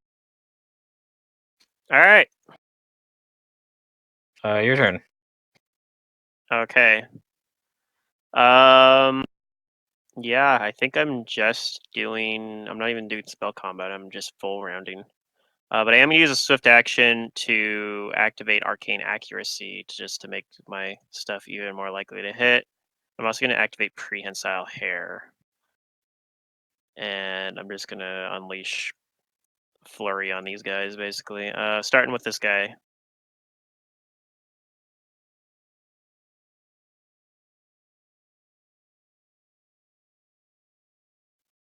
I miss. All right. Oh man. Hey, there's a chance for critical. 31, but he is prone. Yeah, that confirms easily. All right, so he takes 8 strength or 8 dex damage, and if that puts him down to 0, he's turned to stone.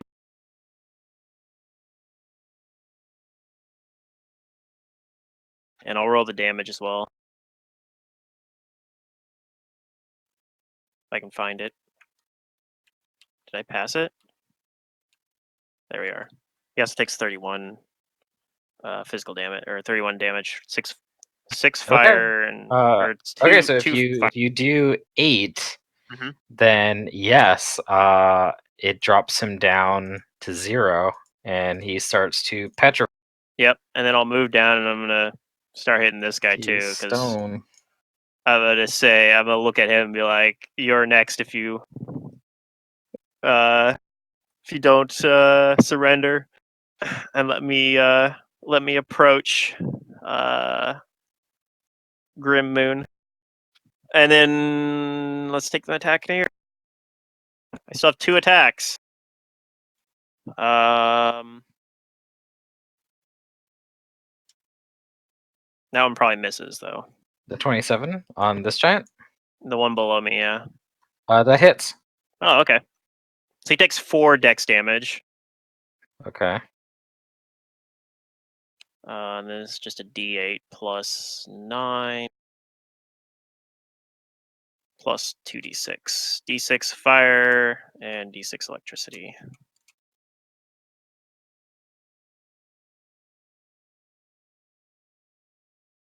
And then I'll do my beard attack as well. Okay.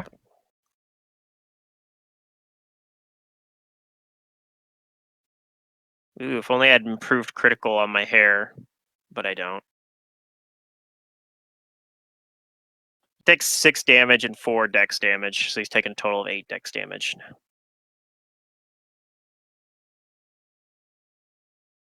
Okay. This one is going to step forward and try and smack you, finger. Alright, so he wasn't dissuaded by his friend turning to stone. Unfortunate. Well, this is all happening like in the moment, so like this guy is like turning to stone as he comes up to smash you. True. That's a possible hit. Yep. And he hits an image. And it would be this guy's turn, but he is stone, and the other guy like right next to him who just attacked was like looking to him expectantly. Yeah. And he's like, "What's wrong? You're looking kind of a lot And more he's also prone too. stone than." Yeah. And like as he realizes that like he's the other guy is not getting up and like he's not even moving, he's like just like a rock.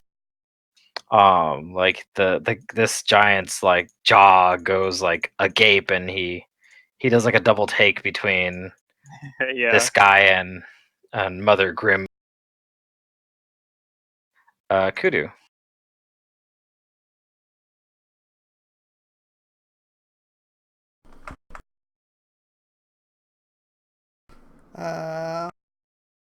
Okay. Kinetic blade.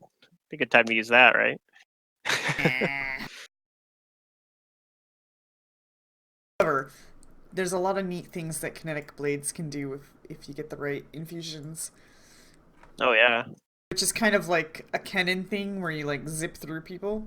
You can kind of do that with kinetic blade infusion. Oh, really? Huh. Yeah. So like my that one spell I have, Storm Step kind. Yeah, basically. Yeah. But I do not have that. No, no, no. Today,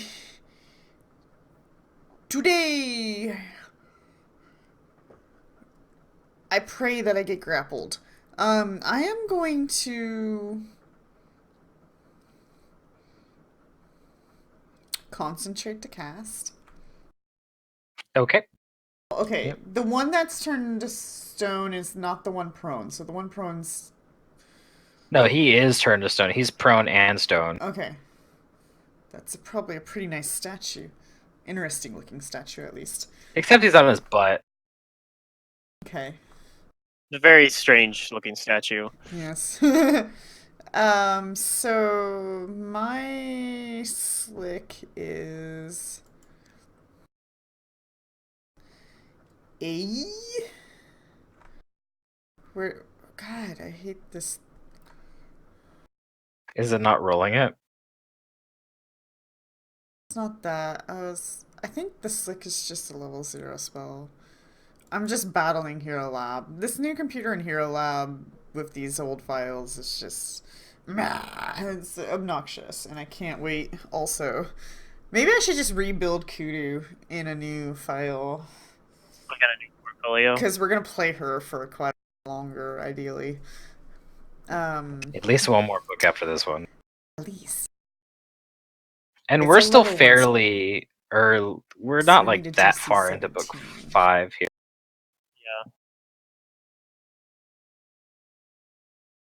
We still got some ground to cover. I think I auto succeed. Anyways, I cast. You do. Slick under the guy next to me. Well, you know what? Kudu's feeling confident. I'm gonna let this guy attempt to harm me. So good luck to that. But I'm gonna class Slick. Are you beating on the one below you right now? Is that the guy you're beating on? Yeah, this guy just took damage from me. Let's knock him prone and make it easier for you to hit. And he's gonna be easier to knock prone because he has 8 He has dex like almost, no dex. Okay. Gonna lower his reflex save. Oh yeah, also I guess he needed a 2 fortitude saves technically to avoid being staggered. I don't know if staggered matters that much. I guess it could. I don't want him full rounding me, I Was guess. it 21 succeed? He rolled a 6. Yeah, that succeeds. Oh no, I'm asking Fingram. Oh yeah, Oh. DC's 20 for mine. Okay. And then for Kudu. Yeah, he's gonna. Oh, look at that. Well, that's before the -4 modifier. So does a 17 succeed That on the meets.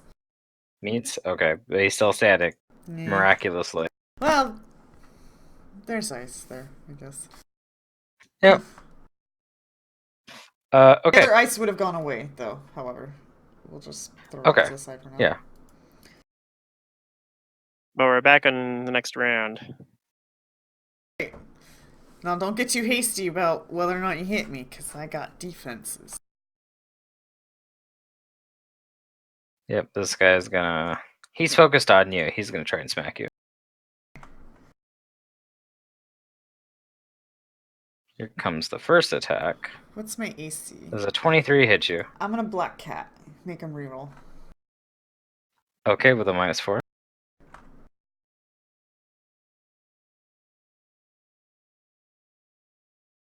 17. Looks like he doesn't hit you. Okay, he misses. Okay. Here comes his 5 down. 27. That hits. Okay, you take 22 points of damage, and he's also gonna try and... Well, wait. He's gonna hit you wait, with wait, wait. I still have my Shroud, so I have a... Oh, you have concealment? I'm trying to pull that up right now to see what... 20% right now. Concealment. He misses. Woohoo! Okay.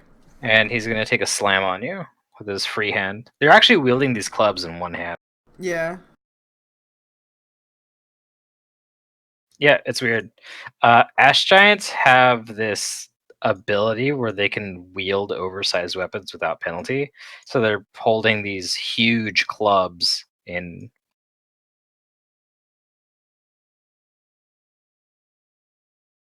Okay, so the slam.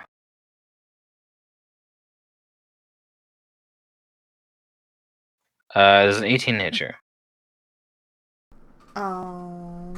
Yes. Wait, no. I'm sorry. I wasn't looking at the right number. Okay, so yeah, he misses all of his attacks. Yes.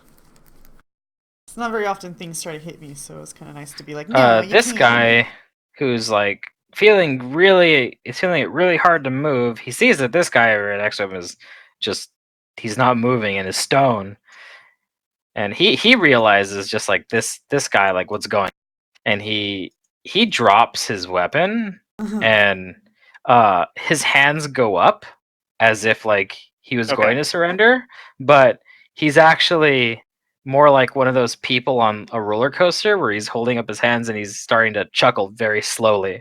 He's like, ha, ha, ha, ha. You find this funny? But he does look like he's not coming after me now. Yeah, he drops his weapon and he holds his hands up. So and this guy, I'm not sure if he's going to or not, but I might try to go help Kudu out then. You see like Kudu dodge and shit, and there's just this like mirage of water all over the place, glimmering. Can I roll like a sense motive to see if I think this guy is going to attack me if I try to run past him? Okay. I'll give it to you for free. Thank you. It's very generous. Okay. It's my sense. You think he's too like in like awe, like a shocked kind of awe, yeah, to attack you. Okay. Cool. I think this guy might attack me because he doesn't really notice what's going on as I move through his threat. So, but yeah, he's gonna attack you.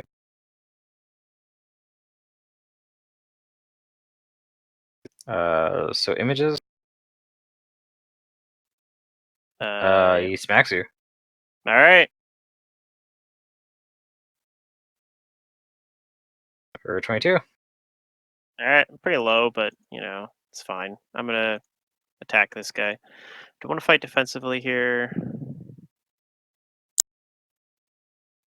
I'm getting kind of low, so it might be a good idea too. And I'm not going to use my arcane accuracy for one attack. Although maybe I should.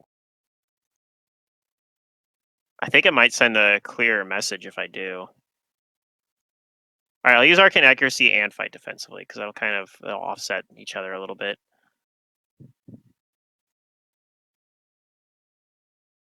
Because I'm down to, well, I do still have 2 images, but yeah. All right. Yeah, even fighting defensively, this is still probably pretty likely to hit. Might have missed though. It's a low roll. 27? No, that hits. All right. He takes 4 dex damage.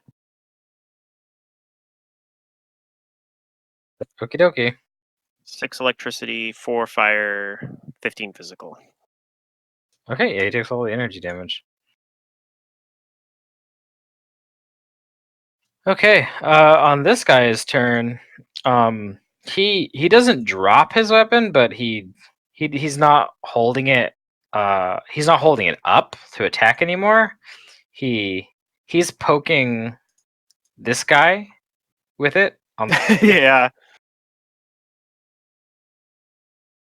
And then he also starts to chuckle too, looking towards you guys. Mm-hmm. And he says, "I can't believe it! Ha! It really is him!" And he shouts over to the other one, and he says, "Oh, hey, dummy! That was a good swing. Maybe you can take him down." Oh, he's gonna egg him on. Yeah. and this guy's just frozen.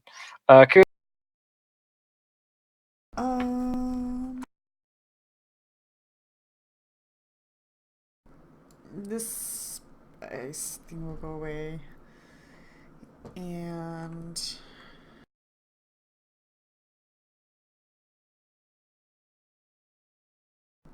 I'm going to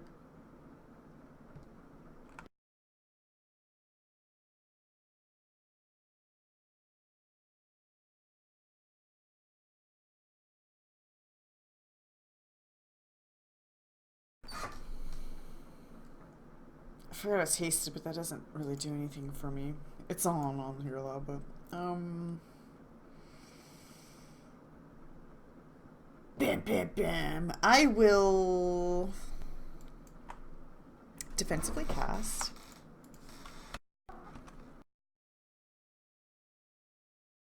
Set this number here. And I'm gonna put Okay. an ice slick under him. Okay. He's -2 to his reflex from that dex damage. Oh, it didn't matter.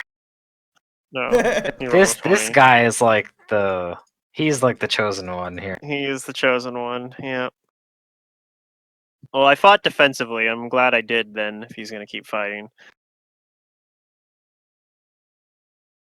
Is it your turn, Kudo? Yeah. I'll stay here. I don't pose a threat for a flank, so yeah.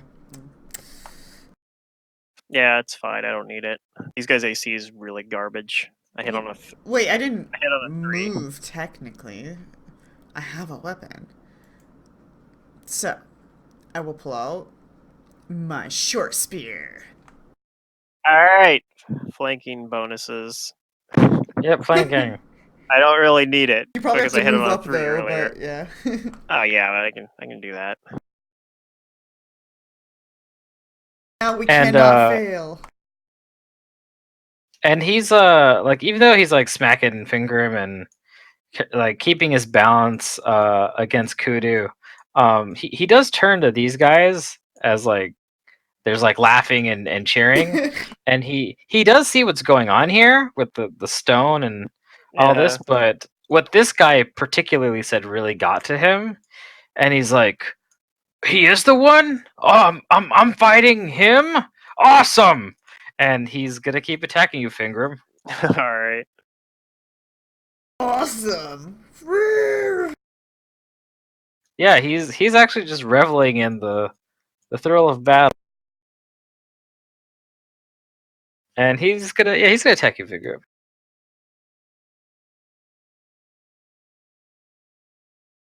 Does the 23 hit you? Nope, doesn't even break an image. Oh, geez. Well, here comes the iter. Nope. No. And He's a full landing slam. on the ground then? No. No, he didn't trip. Oh. Gotcha. Yeah, he throws all of his attacks at you, and they all miss. I actually didn't even need to fight defensively. He would have broken image if I hadn't, because I would have only had 26 AC if I hadn't fought defensively. But because I was fighting defensively, I had 30 AC. Was the 20 not an auto hit, or that was that was something else? That was That just was the same. Yeah. This guy is still very, very slow, and with dropped his weapon, and he's not fighting you guys, but he's egging this other guy. Okay. These giants right here, they are amused. Yeah. So let's see here. I don't think I need to use another arcane accuracy pool point because I can just 5 foot for a flank. And if I don't fight defensively, well, let me see. If I turn off fighting defensively, I have a. I think I'll be fine with just a plus 22 to hit.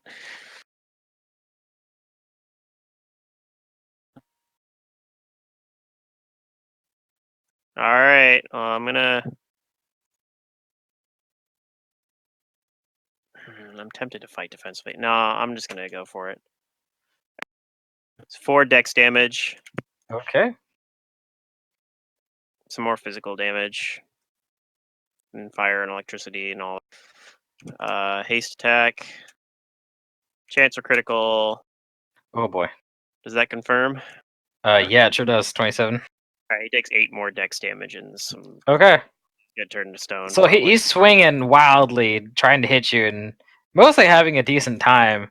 And yeah, like you hit him a few more times, and doesn't really hurt him that much. But yeah, he's like slowing down, and eventually you see that like rapid calcification, that stone like creeping up on him, and he's laughing all the while until it like kind of like gets like really high up his body, and then it seems like he's experiencing some shock, but he can't make any other sound because he's Too late. stone. Yeah.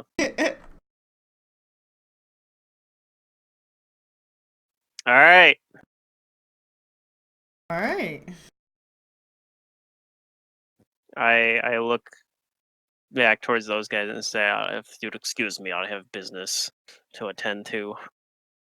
And yeah, they don't do anything else with the combat. In fact, all they do is, I'm gonna take us out of rounds here.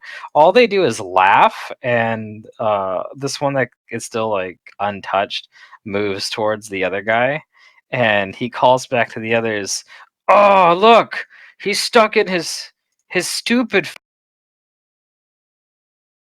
Oh man.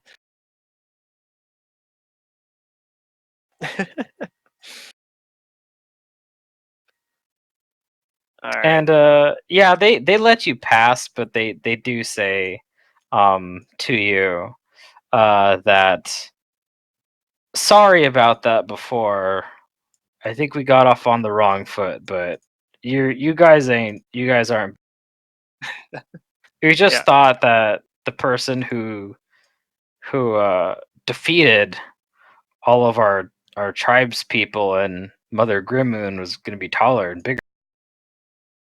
Yeah. I understand that actions sometimes need to be. Just kind of giggles a little bit. This other guy, he looks like squints down at Kudu, and he says very slowly because he's almost petrified. He's like, I still have my doubts about this one. It's really fuzzy. Looks pretty soft. And wet. And he like reaches out to like poke your spear that you've drawn.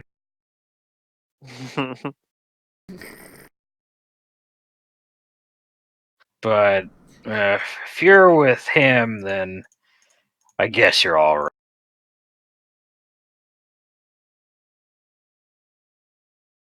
I'm pretty badly hurt, but so hopefully Grim Moon doesn't just attack us. Let me come and heal you first. I'm gonna have to burn Okay. you to do it. That's fine. Okay. But the giants that can move, they kind of gather around here, and they watch you guys with great interest. And I know, so Breakage Shaman works kind of like you make like a caster level check, and it's gonna be on the thing there. How does that work when I'm the one that used the calcific touch? I can't remember, like dispelling your own spells. You still have to roll it, so it might take me a few tries. Why didn't I have that roll when fucking Cormac was down? God damn it. God damn. All right, 13 non-lethal damage. All right, now I'm in decent shape. So What's I'm gonna the take castle of the wand? the caster level of the wand is, I think it's only like 7, maybe? it's 7, yeah. So it'll take a few tries probably, unless I get really lucky. I've been lucky in the past, though. I've only used a couple charges on this thing because I think you need a 24 to break it. yeah, and I have a +7, so it's gonna probably take a few minutes. All right. Well, they'll like kind of wait, but they're not like that. They're not like super patient. They start telling you like, oh, if you wanna, I don't know what you're doing with that stick, but if you wanna, pray to her and worship her, like you got to do it this way. They start showing you like gestures and stuff. Oh, okay. Kudu will say he doesn't Hey, need your there we help. go. Back It off. took me 2 minutes. 2 tries. I've still 30 charges on this thing. I've only had to use 4.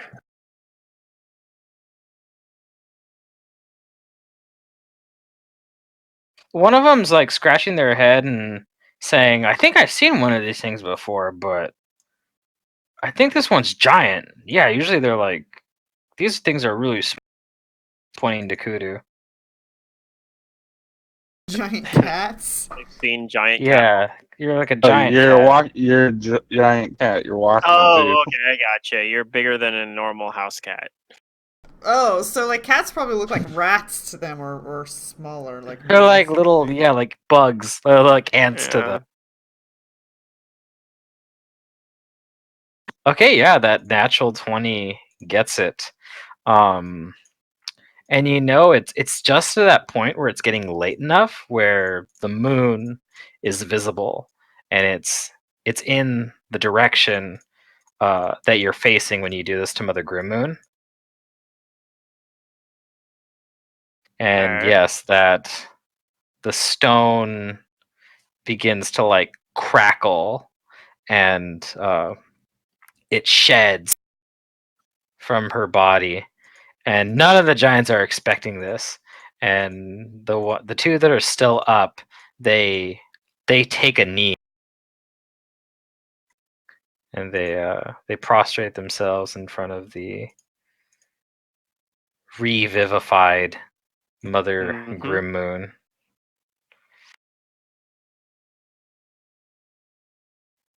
She And turns towards you. yep, and I say, I brought you back, Mother Grimmoon, because I have a favor I need from you. Consider yourself fortunate. She stretches her arms and lets out a mighty "Uah!" But those arms just kind of come back down and she sighs, saying, "Oh, that was the quickest and longest nap I've ever had."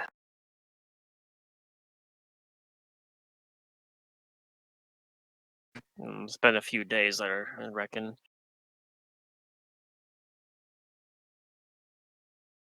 Yes, I remember you.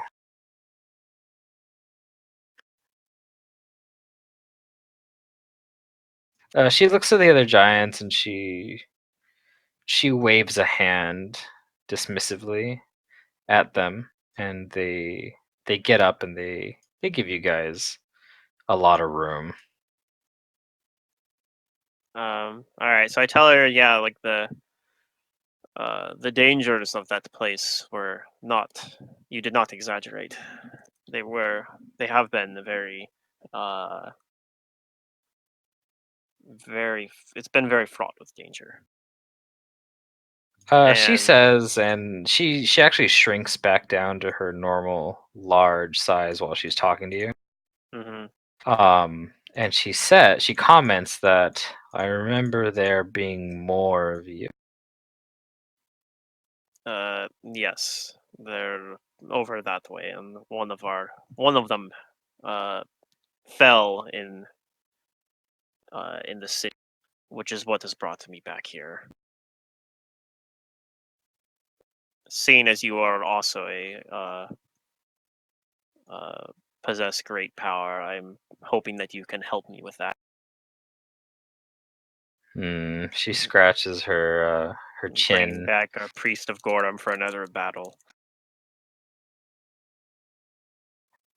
Let me ask you, both of you, are you afraid of your fate?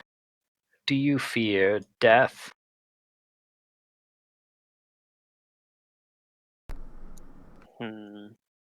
Honestly, I believe in my travels that I have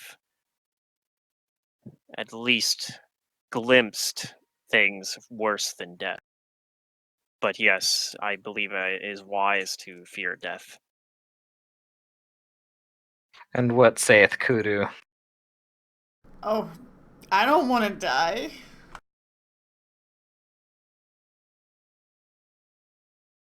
All right, yeah, you wear your fear on your sleeve. She doesn't say that, but that's what she sees. And she has herself a good laugh. One because of Fingrim's like very stoic answer, and then Yeah, they're you're, like complete opposite. very It's hilarious, actually.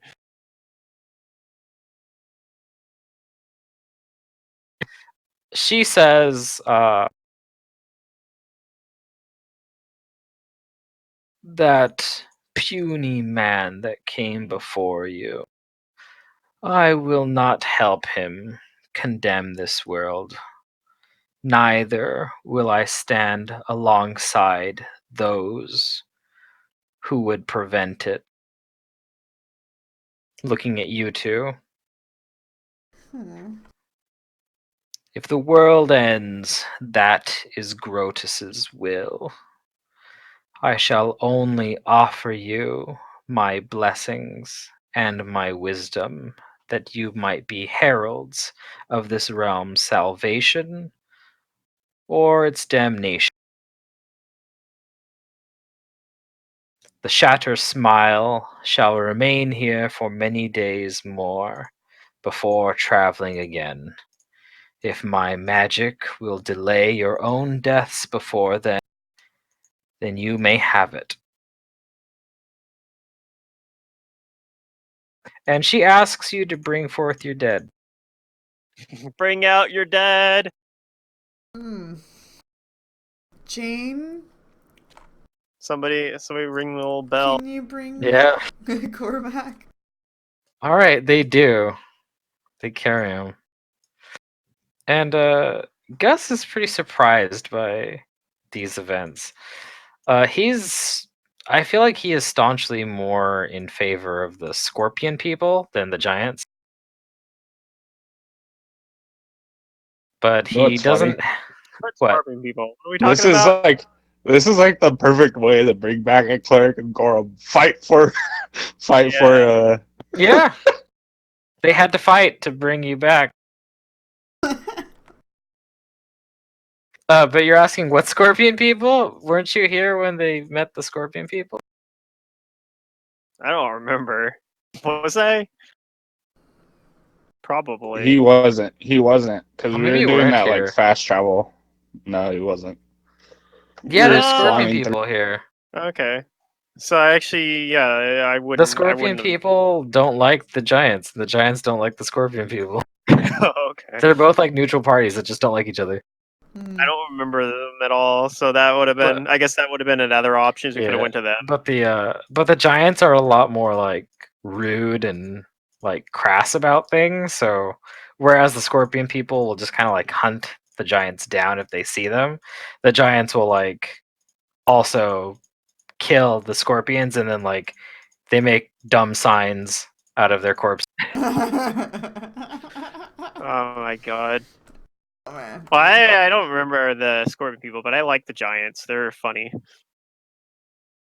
I don't know if Fingrim likes them, but They actually have names too. These four. yeah, I heard They them have- calling each other by the names. I don't remember them, but All right. Well, so they bring Cormac forward, and Mother Grimmoon lays him down.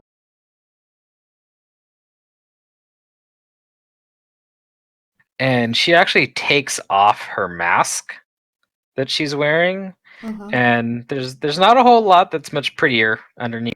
Aw, darn. I wanted her to be like gorgeous.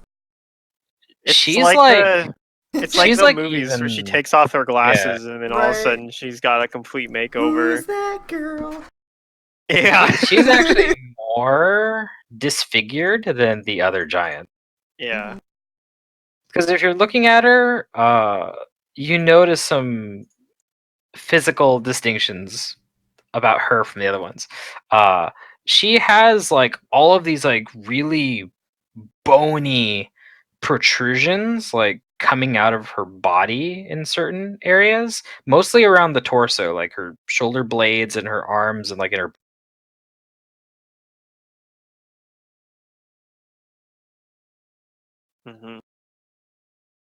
But yeah, anyway, she takes off her mask and she places it on Cormac, and it actually shrinks like to fit him.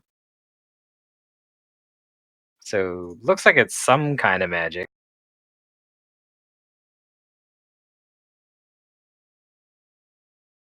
And she starts to cast a spell.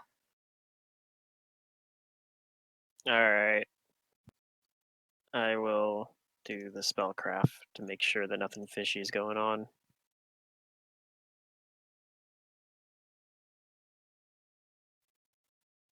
Hey, I'm rolling good today.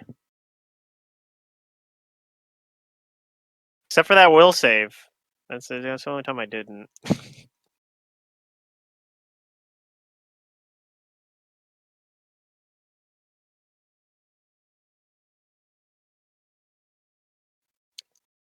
Do I know what she's doing?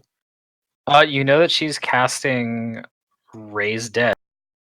Okay, good.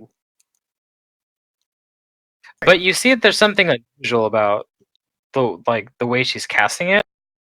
You notice that she doesn't have any like expensive material component like a diamond. That is odd. Maybe it's the mask. Could And as she finishes the spell, her hands begin to glow with this like silvery light, and that same glow like begins to envelop the mask on Cormac, and whatever magic this mask possessed, it just begins to crumble, like it's being eaten away. Yeah, so she did basically use the mask somehow as a material component. Maybe it's made out of diamond. Now she has to I roll. wonder if it was her contingency, if she died or something. Oof. She was gonna cheat death with it. Oh, okay. That doesn't sound good.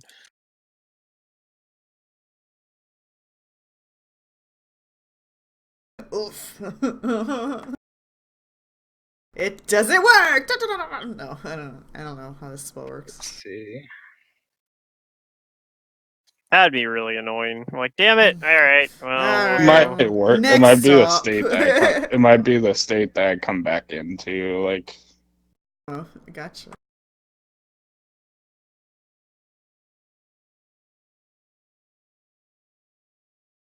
Okay, so she casts the spell, and the mask, it crumbles, and that silvery light envelops Cormac's body, and you come back to life with the standard 2 negative levels.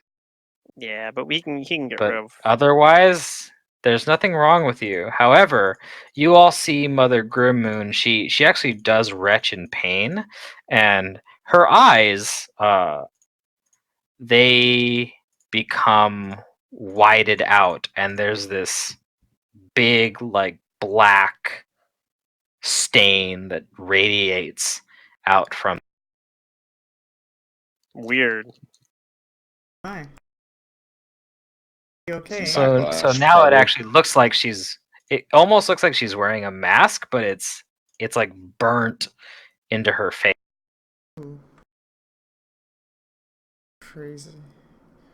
You people are And crazy. she takes a deep sigh. And to answer your question, Kudu, she says to you after she's gained her breath, she tells you that as Grotus's prophet here, so too am I a prophet of oblivion. Hmm. This miracle that I have performed, it has bestowed a curse upon me to hasten my end, but I accept. That is Grotus's will. We won't let this opportunity go to waste. That is all I can promise you.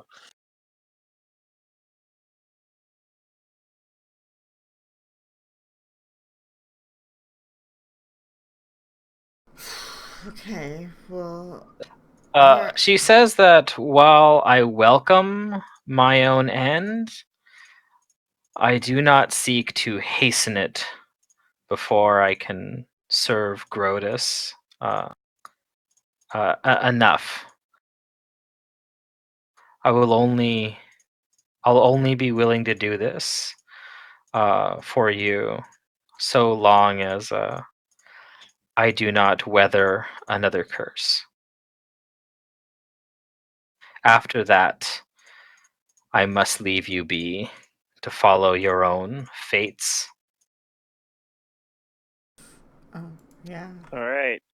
So it sounds like if we need to, we can come back to her, and she might help us with something again if we have to. But Yeah, she's basically telling you that she doesn't want to destroy herself in the process, yeah. but she's only willing to do this like so long as she doesn't gain another curse. All right. Well, hopefully we won't have to, but that's good to know that we have another fallback option here. You know what's crazy? Is that mask that she was wearing is crazy powerful. Uh, It's called a Mask of the Skull. I think I've read that before. Yeah, that thing. It once per day, you can have the mask fly off of your face onto someone else's face, perform a touch attack, and if it succeeds, it casts Finger of Death on. It's kind of scary, not gonna lie. But it's gone now. It was a valuable enough material component that she could use it as the 5,000 yeah. gold.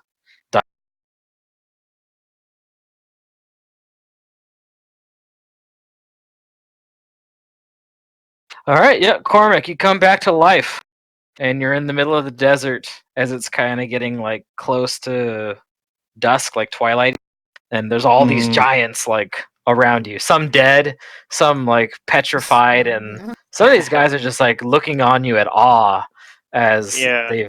they've Well, hardly ever seen Mother Grimmoon work like this powerful of a miracle. yeah. She can actually depetrify those two that are turned to stone herself because she only needs she can do it with restoration. Like not lesser, it has to be the actual restoration now that they're actually stone, but yeah, break enchantment, restoration, or stone to flesh. I think she might have access to stone to flesh too. I can't remember if that's on the cleric list or not. She's not gonna do it. They fought Yeah, and they were defeated. That's Yeah. what they wanted. I'm not surprised. Like I said, I don't think that's part of why I was like she probably isn't even upset about us like leaving her stone until we had something we needed her to do because like that's what she would have She done. is somewhat thankful that you did de-stone her because that Mm-hmm. means she gets to carry out Grotus's will a little bit longer, and she was kind of stuck in a state between life and death. So, Yeah. but with that being done, Cormac, if you want to do or say anything, you can. The Mother Grimmoon and the Giants, however, do say that if you need to rest somewhere, you are welcome among the Shatter Smile. You have more than proved your strength to us already. All right. Well, we'll probably have to do that. I only have the one teleport. Yep, and Cormac's he's gonna channel when he gets up. Try to heal himself a little bit. Because he only comes back with like 13 health, I think. Health per hit die. One. And these And giants then- over here, like they want to like they're beckoning you over towards, and they're like they're looking at you and asking you like about who you are and like what you've done, and they ask you like, were you here? Like, did you also fight against Mother Grimmoon? he who was the one that killed the centipede? Was it me? Maybe. Or was it someone else? Remember? I can't remember. But he I he didn't do like much. I can tell you that. I think you did kill the centipede. he points over to that. He's like, I got rid of that, or I killed that. And he looks back at Grimmoon. He's like, sorry, by the way. and he channels the hill himself and like whoever's injured, and he Just about everybody. yeah, he I don't know, he's kind of like lost in thought. As she nods to you, accepting what you say, but she still tells you that I am Oblivion, and apologies mean nothing to Oblivion. Yeah, he nods. Sort of as like a harsh way of saying no thanks are necessary. Like I said, you'll channel, and then You have a 50% chance of any spells you prepared still having them, basically. yeah, that's what I was For gonna. any given spell. So every time I go to cast a spell, I have to roll that to see if I lost it or not. Basically, yeah, for the day at least. Yeah. That's why I'm channeling, because I figured I have channels. Yeah, I don't you're need gonna the keep burn those. spell. I don't think he had any ability score damage. He didn't have any poison or disease on you, I don't think, with those, unless they're magical diseases or curses. Those are still Nope. Not that I was aware. He channels twice himself. Okay. You heal yourself, and the others around you. Maybe even Mother Grim. I guess we didn't really accomplish much this session without Sin, but I mean, no, stuff happened. stuff You guys happened. advanced a But little yeah, we bit. didn't actually move forward into like what we're that much. We got a little bit of Well, information. you guys made friends with the giants. That's true. And you also now know that you do have powerful spellcasting services. Yep.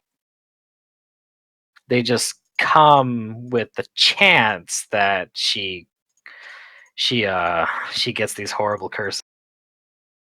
Yeah, it's ideally we're not gonna. Now she's permanently blind. Yeah. She already Technically- had 3 other curses. Technically, Cormac could remove curse. Oh, you can't remove. If you try to tell her, she tells you that you can't. That these are nothing like can remove These are like these oracle curses. curses. Oh, they're worse than that. Well, they're like oracle curses, except they don't give you the benefits. Yeah, they don't give you any probably. benefits. They're- They work just like the spell bestow curse, but they're permanent and nothing can get rid of them, save for a miracle or. Yeah, you get higher level, you can come back when you're like level 17 or something. Like, I am getting rid of your curses. Yep. But I Mother also don't know Grimmoon if she already want suffers it. from 3 such afflictions. One of those is those painful bone spurs that she's wearing, or that she's not wearing. That she has. Yeah. They prevent her from wearing armor. Dang.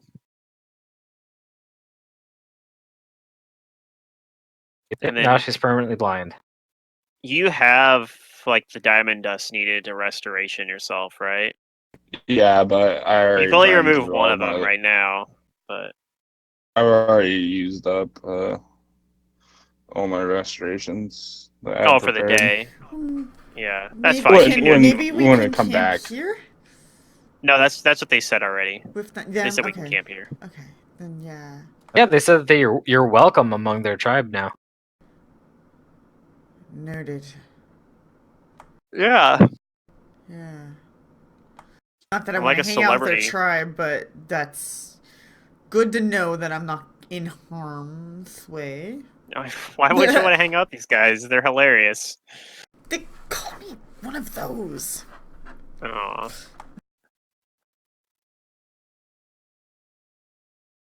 Yeah, the 2 giants that are still functioning, they introduce themselves as my name is You cut out. What was that name? Oog. Oog. Okay. Yep, I'm Oog, and the other guy says you can call me Lur. Oog and Lur. Alright. I'll write those down. Might come up again. Yeah, you guys sure did a number on Cal over here. These guys will Yeah, be the. and Poe-up, we've seen him make that face before, but now he's making it all the time. Now we can always laugh at him. His mother should have warned him that if he made that face, it might get stuck on him.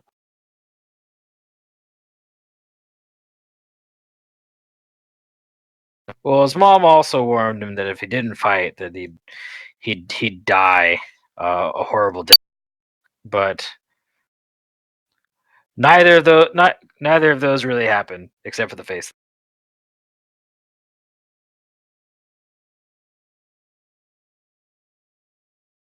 But yeah, we can end the session tonight with you guys going with the Giants. Yeah, I think I'm good with that. I'm pretty. Sounds good. Like I said, I'm Even pretty. though, I'm also even though like I didn't really do much, also on the cough I'm medicine right now, so yeah, also kind of loopy, I guess. Pretty tired. Yeah. But yeah, what did you do with the sword? Oh, we left it there. So you did leave it there. Yeah. Yeah. In fact, I was going to show her a sketch of it if the party agrees that. Yeah, Yeah. that's a good idea. And She might see know if something. she It's knows probably something about probably it. not, but maybe she might. I mean, she's guarding She this can't see it area, actually. right? No. Or She can't see it because she's blind now. So I guess that's actually not. That's not Somewhat. gonna work. She's not a guardian of the city, but she tells you, and I'll tell you more next week. She's been there herself, and she's actually oh, meditated at each. She calls them at each Oh, obelisk within the city, and she's So- experienced dreams and visions. so she might actually be able to help us in that case. Even with her being blind and not being able to see the sketch of the sword, she might have actually seen it before if she was there. Yeah, she's already. blind, so if you do show her the sketch of the sword, she can only make out like a blurry picture. Yeah.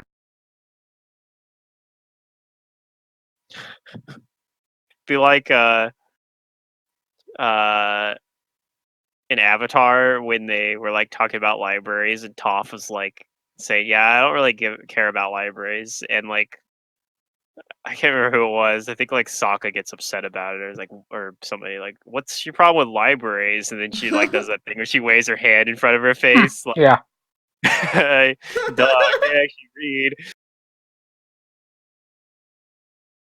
but yeah, she still says to you, Kudu and Fingerman Cormac, that she has seen the city, and that we actually do have some things to talk about.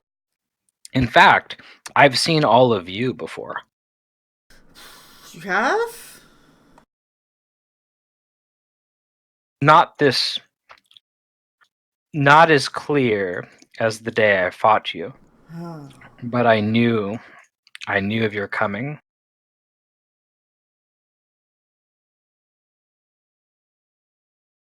And she leaves you with this, and this is where we'll leave the set. She says that some dreams are shared, some dreams are spread.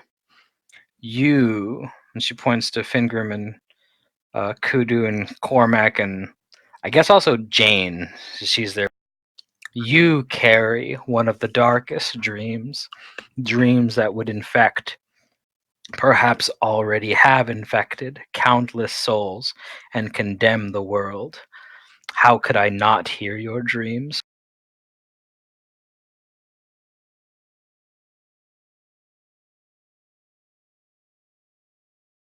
But all right, let me give you guys some experience. Because you did defeat the ghost. Yeah. I mean, we'll have to probably do it again, but yeah. But We I'll give you also experience for her. We defeated Some more giants. More giants. Yeah, you defeated like 4 more giants. So I can give you experience for them. They're new.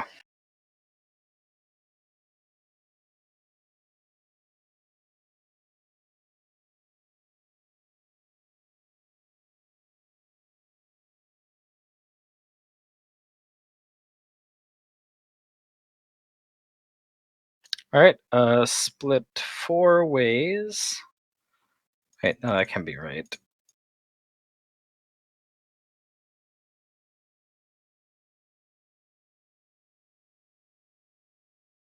Okay, yeah, there's the correct number. Okay, so split 4 ways. This comes out to 22,400 experience each. 22,000? Wow. Yep. The 4 giants are all CR, what is like 11 or something, so they're relatively low for you guys. Yeah. But the ghost, oh, she's way higher than them. She's super dangerous.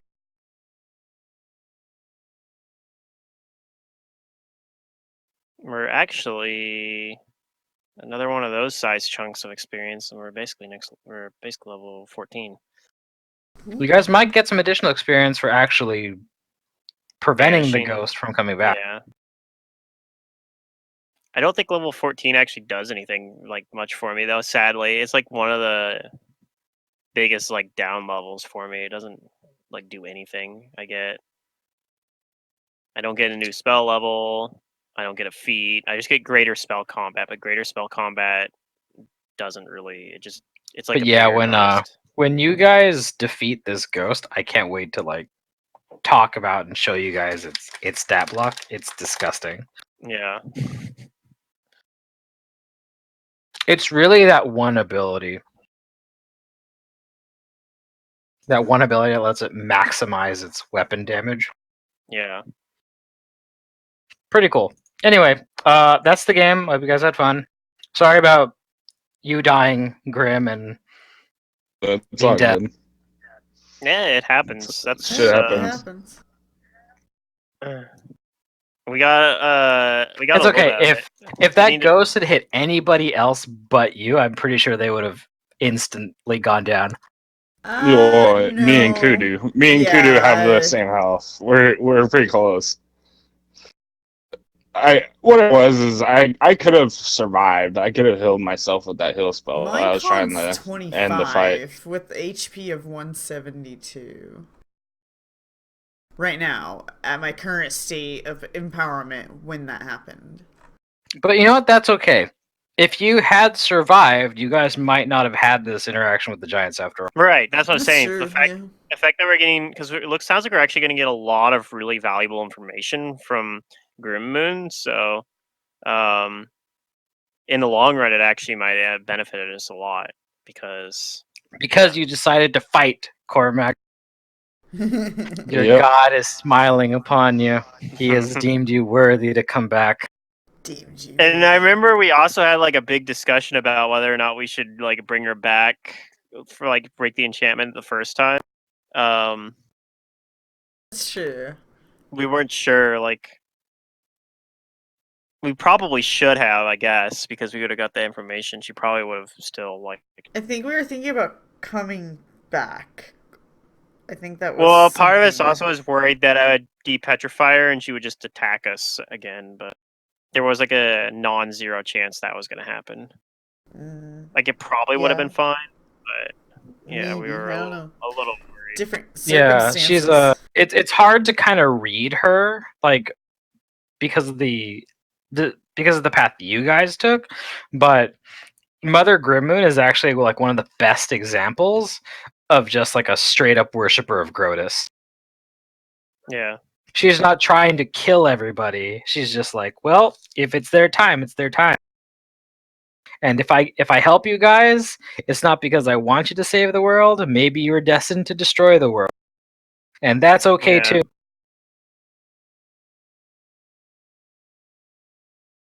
Alright.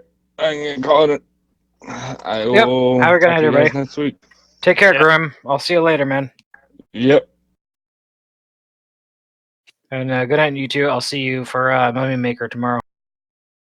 Mummy Maker. Yeah. See if we all get killed by all the cultists in Lamia and. I'm whatever gonna go else. down fighting that one Lami. Yeah. Yeah, you So- were like, did you really scale down the encounter? Yeah, a giant snake would have been attacking you guys also. I think I'd rather have the giant snake. What is it called? A sec? A sec? Oh, a seps. Seps, yeah. A seps is I'm in the familiar with gorge. That would also be potentially fighting you guys while you're fighting all of them.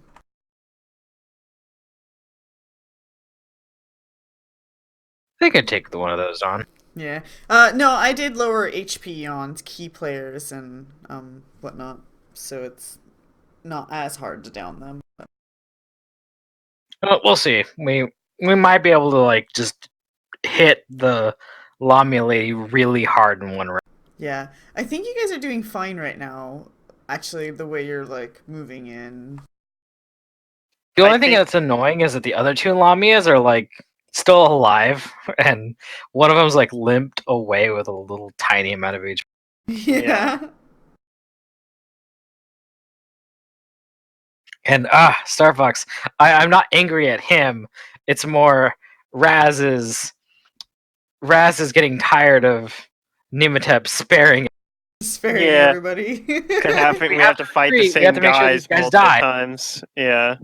Well, it is possible if we take out the leader, like presumably this Lamia might be the leader, that like, and then even if we did end up retreating, like if they know their leader, maybe they would retreat too. I don't know, but if nothing else, even if they don't, getting rid of their leader makes it so the next time we fight them, at least we don't have to deal with that. You know, make it a little bit easier. As long as we don't go spend a whole month away where they have time to like reinforce further.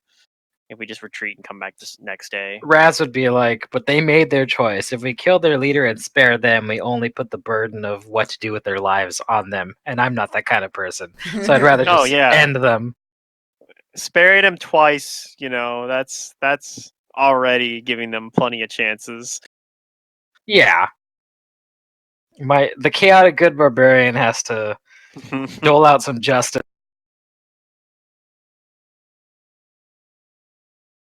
All right.